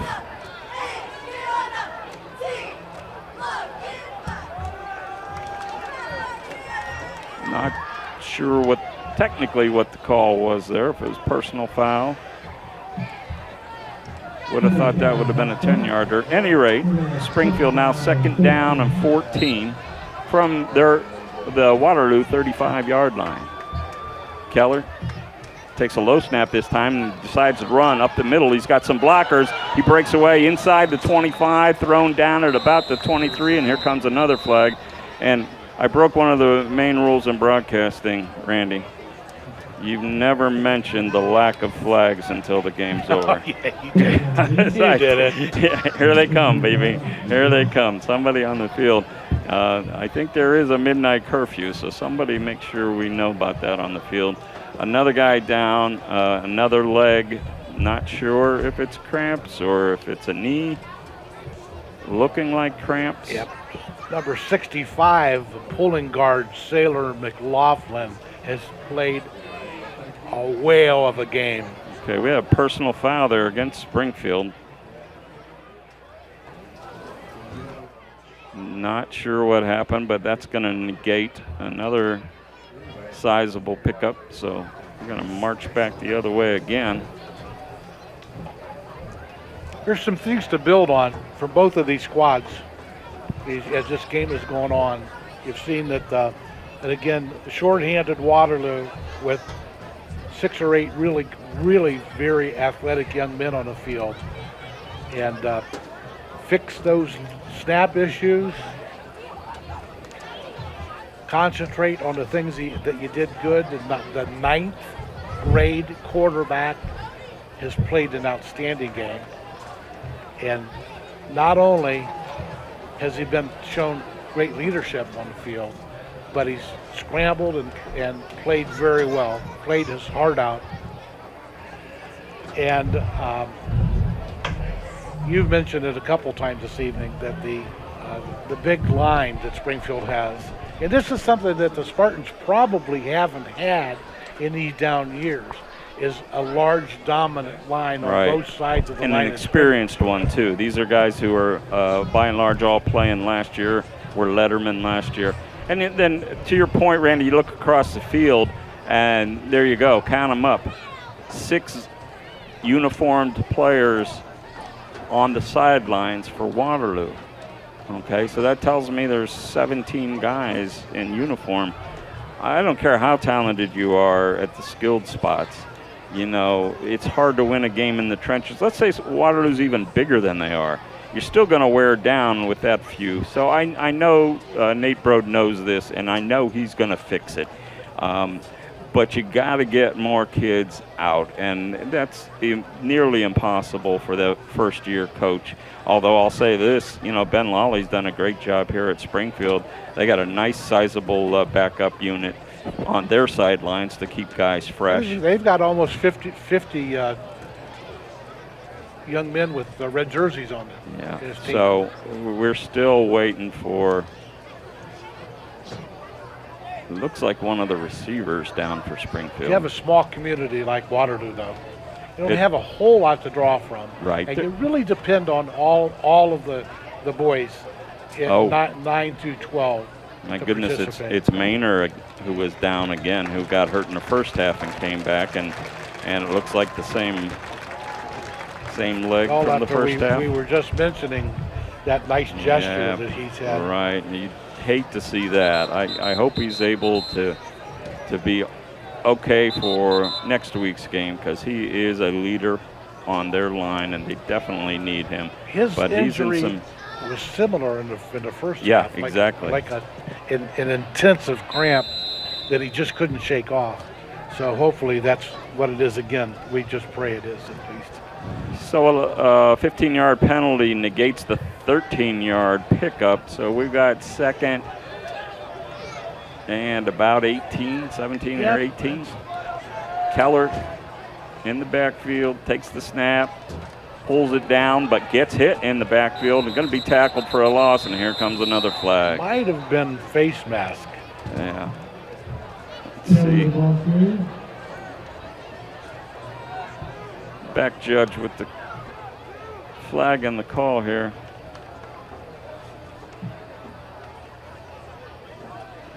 See what we got. They're pointing at Waterloo. Keller's taking some shots this evening. One of the Springfield guys, Max Parker's got his hands to his side like, what? Holding. And that's probably why. So it's offsetting. We got them both ways. So Max, everything's okay. Offsetting penalties. And we'll play it again. And your jinx is still with us. 2 penalties on one play. I know. I take full responsibility. And I tell you what, for the first time tonight, we're a good distance away from the Waterloo fans, but a couple of them are definitely not pleased with that call. It's getting late, and guys are getting frustrated both on the field and in the stands. So. I'm sure there's some folks from Atwater would just like to see that clock keep running. Yeah, I think so. So Keller looking to take the snap. He does, hands it off up the middle to Lang. This time Lang to the 40-yard line. Lopez with another tackle. Lopez Garcia, I should say. So it's bringing up a 3rd and 19, it looks like. I'm going to say that number 6 is in the neighborhood of a dozen tackles at least. So, Randy, I'm going to remind you of something, and I'm surprised Bob Fritz hadn't come around the corner to remind us yet, but we have to do a player of the game. It's going to be a little tough this time because there's an obvious one, but he's probably on the losing team. So you got to think about, well, do I need somebody off the winning team? And there's been all kinds of guys from Springfield that have stepped up. So give that some thought, and we'll decide here at probably the next commercial break. Certainly has been a team effort, that's for sure. Yeah. Keller calls for the ball. He's under pressure. He's looking downfield. He's pointing at a receiver, but he's wrapped up and mauled along the sideline. And thankfully, no flag that time. He was getting pressure from 2 guys, from Coy Whiteley and from our buddy Dominic Haroof. Both there on the sideline. Mr. Lang didn't appreciate the hit along the sideline of his quarterback, but no flags that time. And now what do we got? We're actually gonna punt the ball, a real punt. A punt? Yeah, a real. What is that? Honest to goodness punt. And it's who's our punter? Is it Keller that's punting? It looks like it is. Colin Keller, quarterback. So maybe it's not a punt. Please tell me it's a punt. It is. And it's not Keller. 22. It's Bryson Lanham. Lanham punts it towards the sideline, and it takes a Waterloo roll back to about the 33, so a short kick. With that, let's take a break. Let's take this 60-second timeout.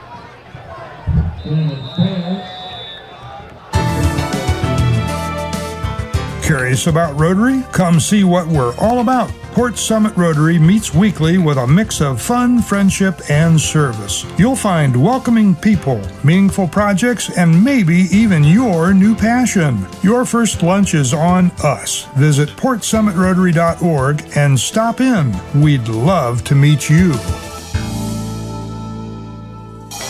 Jobs for Ohio's Graduates, JOG for short, is a workforce readiness nonprofit covering Northeast Ohio, including Ashland, Medina, Stark, Summit, and Trumbull counties, helping youth ages 14 to 24 and adults complete their education, develop soft skills, and start their careers. To make this possible, we need people like you to support the next generation of the workforce and partner with JOG today. Go to jogworks.org, JOGWORKS.org for more ways to mentor and hire JOG participants, attend events, and more. Hi, this is Christian Oswald, chef at Cambria's Bistro on Main Street in Wadsworth. Come in and join us for dinner Tuesday through Thursday, 4 to 9, and 12 to 9 Friday and Saturday. Join us and let us make you authentic Italian dishes from scratch and for our weekly specials. They're always changing, so come get them while they last. If you want a sneak peek at our menu, check out our Facebook page or website at www.cambriasbistro.com. www.cambriasbistro.com. Okay, here we are back at Springfield High. I had another guy down with yet another cramp in his leg, but he's off the field now. The young lady, the medical person, has put 5 miles. I bet. Tonight. Yeah, definitely earning her keep for sure. So Waterloo has the ball, 1st and 10 on their own 34, and if it's ever going to happen, it has to happen right now for the Vikes. They're down 16 with less than 6 minutes to play in the game. Snap goes to Anderson Robinson. He's rolling right now. He cuts back to the left. He's got room up the middle. He makes a little move, and he's got about a 4-yard pickup before he's taken down on the far side. Looked like maybe number 69, Max Parker, on the tackle. Or Skylar McLaughlin, maybe. It's getting that time of night. It's a little darker, and on the far side, it's sometimes hard to pick these numbers up.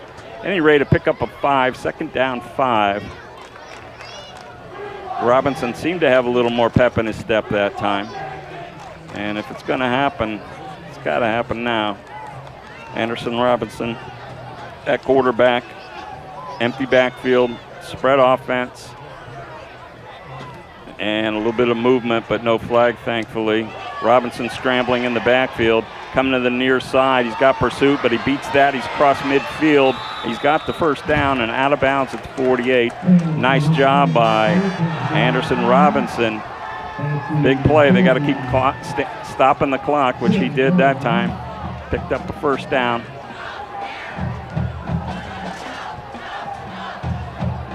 I mean, we're doing the best I can, or best Randy can, to keep up with him tonight. But I have him unofficially at 150 yards rushing. Just on rushing, yeah. And then he's got the pass for a touchdown. He's got the reception for a touchdown.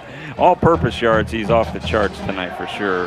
Got to be over 300 yards. Sack, fumble recovery for 55 yards. So he's a quarterback. Brady Hake beside him in the backfield. 2 receivers out to the far side.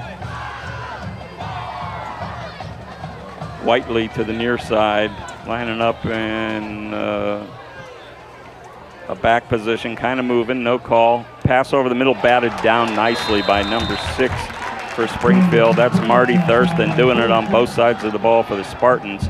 It'll bring up 2nd and 10. 4 minutes, 47 seconds left in tonight's game. Looking at Garcia as an intended receiver, doing a crossing pattern, but one of the big hogs put their big arm up and said, nope, that's not happening. Yeah, Thurston, nice athlete. He's tall. I wouldn't, he might be a little offended with the hog reputation, but maybe he likes it. He is a linebacker, and those guys like to be thought of as You got to call those guys meat. There you go.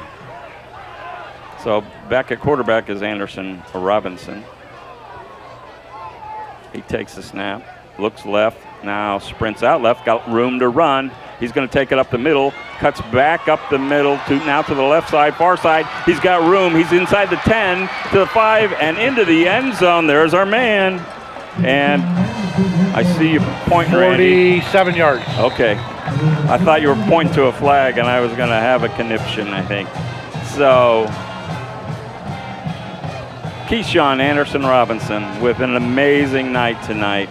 That should put him right about just about 200 yards rushing, to say nothing of his receiving and passing. He cuts the lead. Oh, wait a minute. What do we got here? We got referees talking about things out near the 30-yard line. Oh, there was a flag drop. It's being picked up.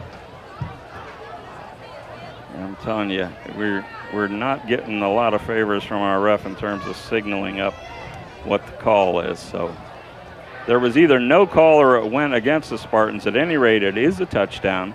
It makes it a 40-30 ball game, and you got to believe Waterloo's got to go for 2 here to try to make it a 1-score game. And I tell you what, Keyshawn Anderson Robertson is gassed.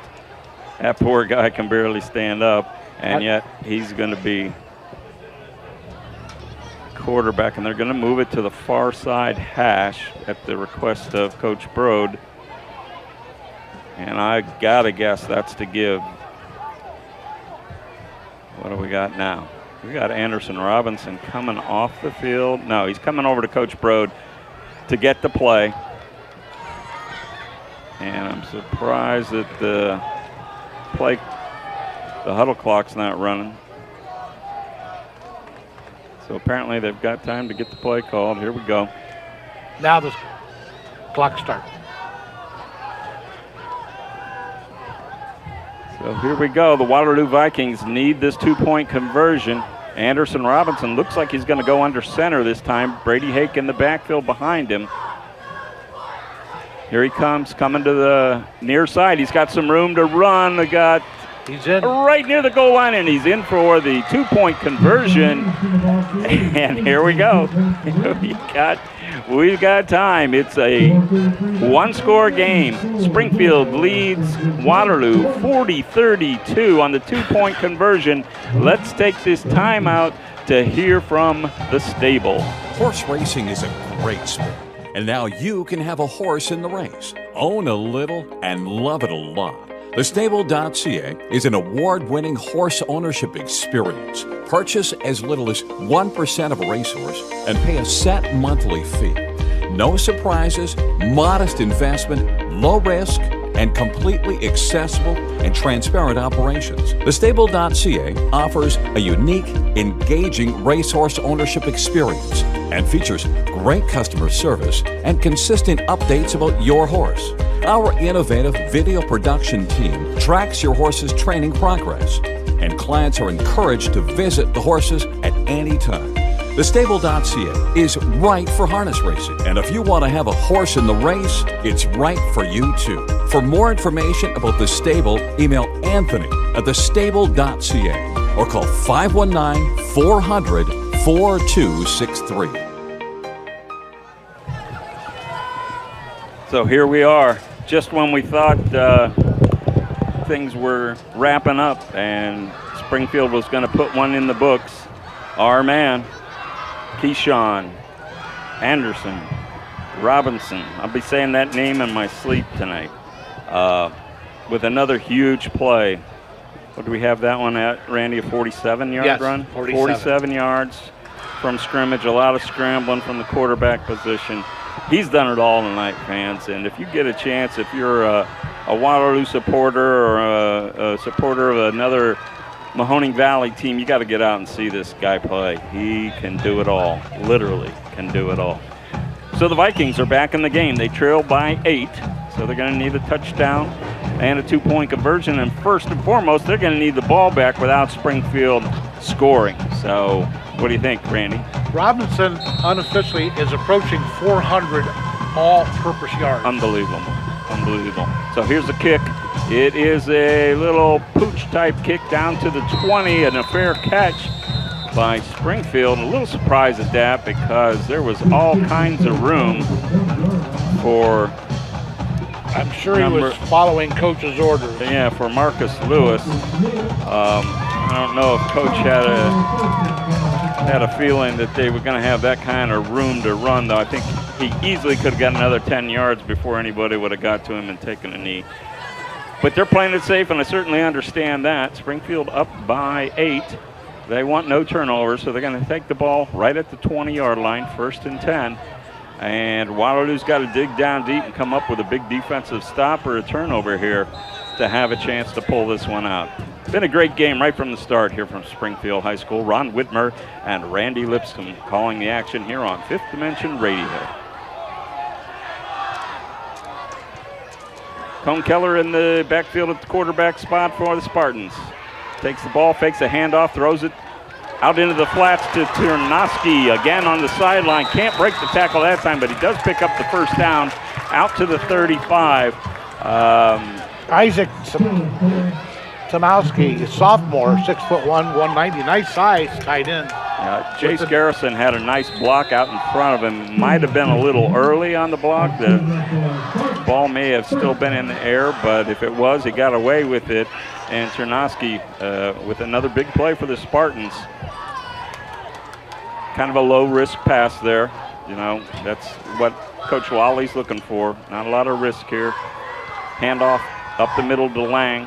Lang spins out of trouble, picks up about 5 up to the 40, just over the 40. Make it 2nd down and 5. Clock continues to run. It's at 4:13. Waterloo with both teams with 2 timeouts remaining. So we'll see when Coach Bro decides he's going to have to start taking them. I think if he can't shut them down this series, he's probably going to have to start stopping the clock. Here the Waterloo band getting fired up on the far side. Keller takes a snap, hands off up the middle to Lang. Another spin move, and he picks up another couple of yards. So give him 3 on the play, make it 3rd and 2. A big play, one of the bigger plays of the night right here, Randy. If Waterloo can come up with a stop, puts the pressure on Coach Lally and the Spartans as to whether they want to go for it on 4th down or kick it away. So big play here. Let's see what happens. Keller looking at the coach. 3 minutes, signaling 15 seconds to go in the game. Signaling in the play here. Keller has got the play. Looks like he's got, does he have Lang or Thurston behind him? It's handed off up the middle, and I think he got it. Real close to the 1st down. Depends on which.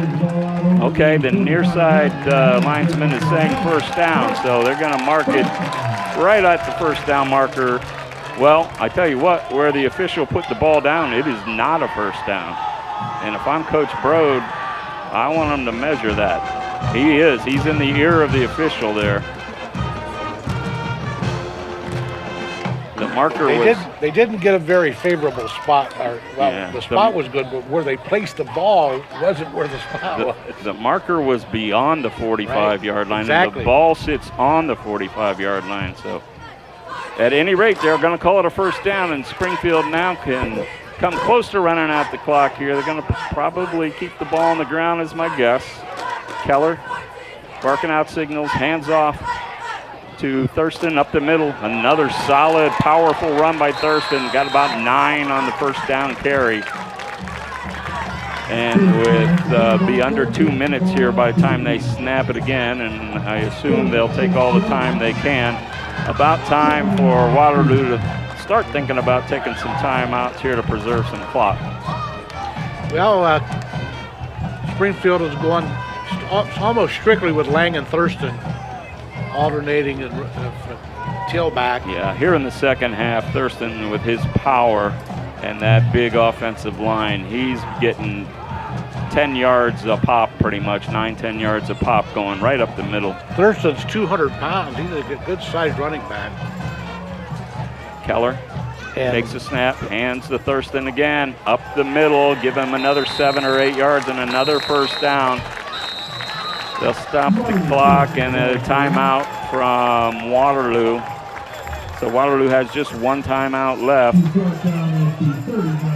They trail by 8, and it's a 1st down for Springfield. So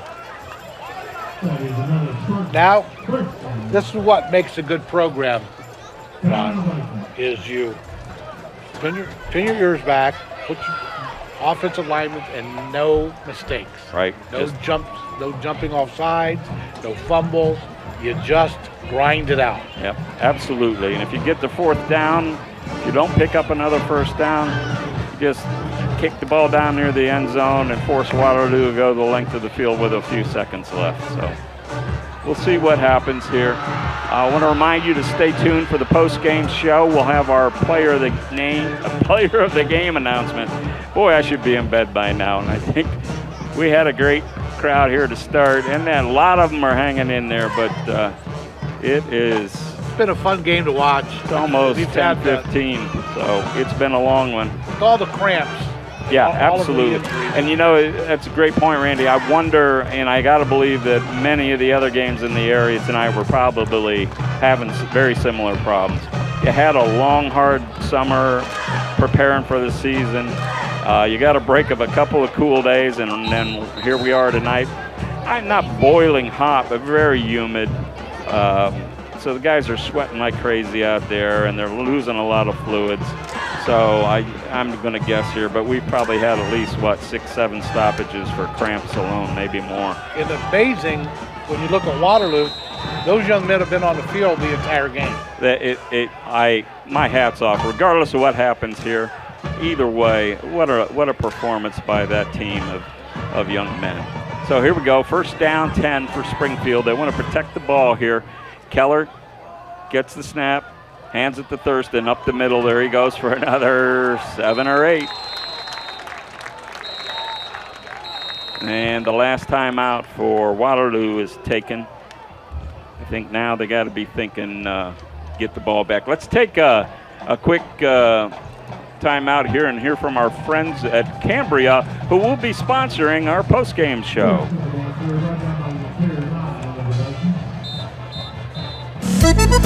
Hi, this is Ronnie Kemmer, owner of Cambria's Bistro. We are located in the heart of downtown Wadsworth at 132 Main Street. Cambria's Bistro is a family-owned establishment that brings together the best of two worlds, the rich traditions of Italian cuisine and the contemporary favorites of a pub and grill. Reservations are not required but recommended by calling 330-331-5282 or 330-331-5357. We offer a casual dining atmosphere that is great for a family dinner, date night, or a special celebration. We feature a wonderful wine list with selections from Sicily to Napa Valley. We also have a great bar menu with specialty cocktails, many beers, on-tap beers, ciders, and seltzers. Cambria's Bistro also features San Pellegrino sparkling water. We are located in the heart of downtown Wadsworth at 132 Main Street. Come see us soon. Back here at Springfield, handoff to Thurston, and this time Waterloo's right there to take him down. Thurston being very careful with the ball. Tackled by our friend Dominic Haroof. Great game by Dominic. I believe his 7th or 8th tackle of the night. Third down now. 3rd and a long 3. Another big play, but only 48 seconds remaining, so pretty much Springfield's going to be able to run this thing out before taking that 4th down snap. Unless they do something different here. We'll see. Down to 30 seconds now. So all you got to do is fall down twice, and we can put a wrap on this. And there's a fumble on the snap, and it looks like Waterloo's come up with it.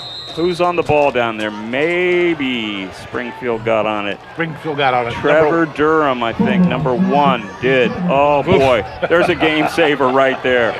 Just what you couldn't have happened did. And it looked at first like maybe Brady Hake or one of the other linemen got on it for Waterloo. So are you going to give number 1 another chance? Trevor Durham with a big recovery, and the Spartans are going to win it. As the clock winds out, the final from Springfield. The Spartans 40, the Waterloo Vikings 32 on what may well end up being one of the great games of the season for our opening broadcast here on Fifth Dimension Radio. We're going to be back with some post-game stats and our Player of the Game announcement right after this message from Celebration. Introducing the Celebration Palace, a brand new and all-inclusive banquet facility located in Hartville in the North Plaza at 240 Kent Avenue Northeast. Still dreaming about your special wedding day or that occasion you're wanting to celebrate and you're not sure where to start? Well, you're in luck, because here at the Celebration Palace, we specialize in wedding and event planning. Whether you are looking for a venue or an all-inclusive wedding package, we have you covered. We help plan your special occasion. We have specialized vendors to help make your special day magical, and our prices are budget-friendly. So let us here at the Celebration Palace make all your special occasion dreams come true. You can give us a call at 330-587-2035 or check us out on our website, www.thecelebrationpalace.com. Stress-free, budget-friendly, amazing staff, and a stunning venue. The Celebration Palace, where your vision becomes a reality. So Ron Whitmer along with Randy Lipscomb here at Springfield High School at the end of a very, very entertaining season opener. Springfield 40, Waterloo 32. At the end of the first half, Randy, we thought it might end up being 80 60 or 80 to, yeah. But in the way that the first half was all about offense, the second half to me was about two things.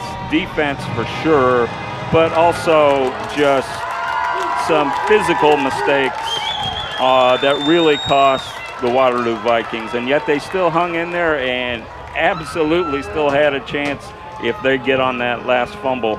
So an amazingly entertaining game. I know you have some basic stats to share with us that will go to what we're going to get to wrap things up here, which is our player of the game. But an impressive night for both teams. So I'll throw it to you.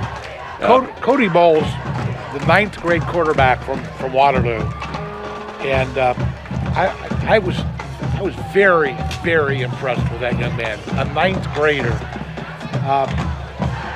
passed for just under 150 yards. Had some key rushes. The Pandora's box opened up in the third quarter when all of those bad snaps. And had those not occurred, in my humble opinion, I think Waterloo might very well have won this game. But that's football. Thurston and Lang teamed up for 20 rushes between them. Under 100 yards combined rushing, but they dominated the second half. And absolutely. Coach went to his big linemen, and they ran those two tailbacks, and they successfully ran the ball right down the undermanned Waterloo defense. Yeah, they started dominating the time of possession there in the second half for sure.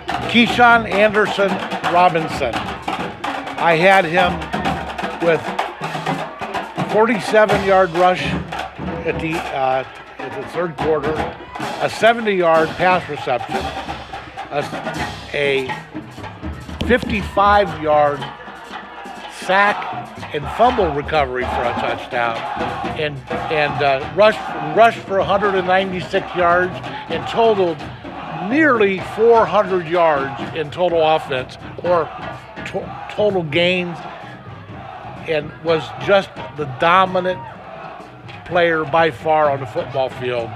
And he played the best part of the game injured. Yeah, I don't know that we're going to see another performance like that the rest of the season. I hope we do. I mean, how entertaining was that? So a couple of things to wrap it up. First of all, our Cambria player of the game by unanimous decision here in the press box. And normally you want to give it to somebody on the winning team. And Springfield played a great game, had many outstanding offensive performances.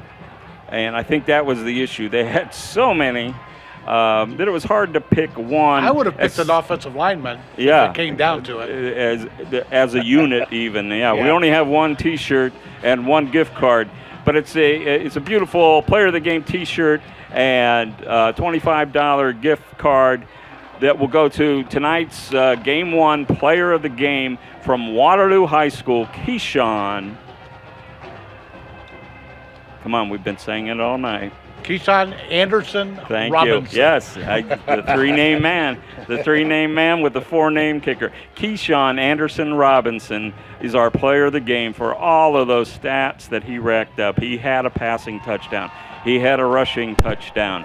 He had a 2-point conversion.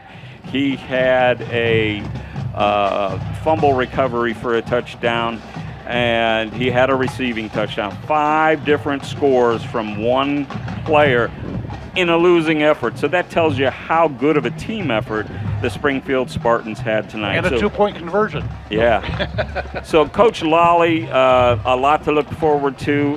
The Vikes certainly don't hang your head. You put on a great display. There'll be cooler nights where maybe having so few guys on the sidelines doesn't hurt you as bad as it did tonight. But nothing to hang their heads about. What a great performance by both teams. Randy, again, thank you so much for what you did for us tonight, because It's hard enough for me. What a fun night. 45 years since I've done football, so hopefully we at least gave some decent information over the course of the night. And without you here I was happy watching my backside. My older brother graduated from Springfield High School. Oh, so that's awesome. I'm happy to be back and be part of this win. That's awesome. And this program that's building and on the right track. And I see across the way now, down there with the Waterloo Vikings, I see our very own president and owner, Bob Fritz, presenting the player of the game T-shirt and gift card to Keyshawn Anderson Robinson from the Waterloo Vikings squad.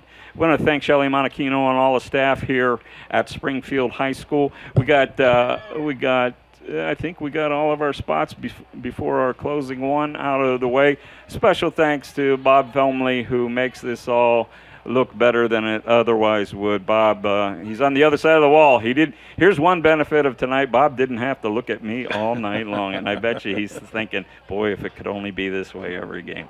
But it won't, Bob, so we'll be seeing each other. And we want to thank now, Bob, do you have a mic over there? Okay, can you hop on the mic? Here we are. It's been a long night, and I have a little brain freeze going on over here. Our film guy tonight was Roger McLean. Roger, I know he bolted out of here at the end of the game, but Roger, thanks so much for helping us out, getting us off the ground in game one, and of course thanks again to this will be a YouTube classic. Our owner. Actually Bob Fritz ran the camera some too. Yeah, I was just about to say, and our glorious leader Bob Fritz was also on the camera, and he'll be doing that a lot for us this season. We'll welcome Chris Canova to the booth with us next week from Barberton when we get to watch the host Magics take on the Stowe Bulldogs in game number 2. Really looking forward to that one. And one final thanks to all of our game sponsors, many of which are going to be with us all season. So that makes it so much easier for us to invest in the program here and build it and make it better and better as we go. I think some really cool things may be in the offing here in the not too distant future. But in the meantime, you will be able, and this is from Bob Fritz, not from Bob Felmley. So, Bob, if he told me wrong, then you feel free to jump in and correct. But good chance that the video with audio portion replay of this game will be available on YouTube on the Fifth Dimension Radio 10 Cent Beer Night YouTube page. And, Bob, if you're still with me, can you confirm that that's a solid possibility? That's what we're going to try to do. We'll try to get it up as quick as we can. That'll be great. Yeah, and if it's not there tomorrow, it will be there soon within the next couple of days. Worthy of a million hits. Yeah, absolutely. And the thing that we love about that, it gives the players and the coaches a chance, who obviously shouldn't have been listening or watching, a chance to see it tomorrow. So thank you to all the staff here at Fifth Dimension Radio. One under our belt, one very long one. We'll hope for a lot less cramps in players next week and a quicker game. But in terms of entertainment value, it couldn't have been much better. So once again, for Randy Lipscomb, I'm Ron Whitmer from Springfield Stadium, where the final tonight, Springfield Spartans 40, Waterloo Vikings 32. Thanks for listening, and one last message here from our friends at Screen Print Original.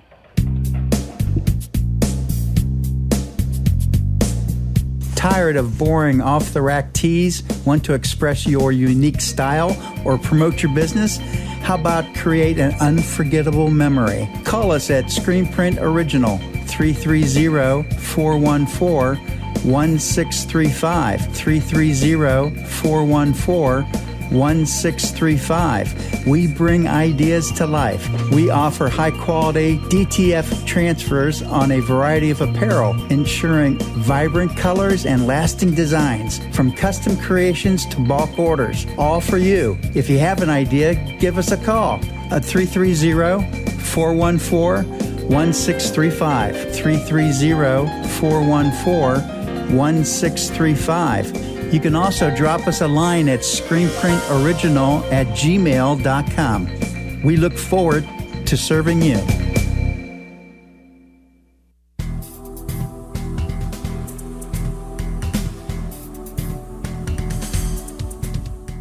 You've been listening to Fifth Dimension Radio's Sports Special, where we bring you live high school sports. And we'll be announcing more exciting games coming up in the near future, so keep it on Fifth Dimension Radio. This is your announcer, Bob. Good night.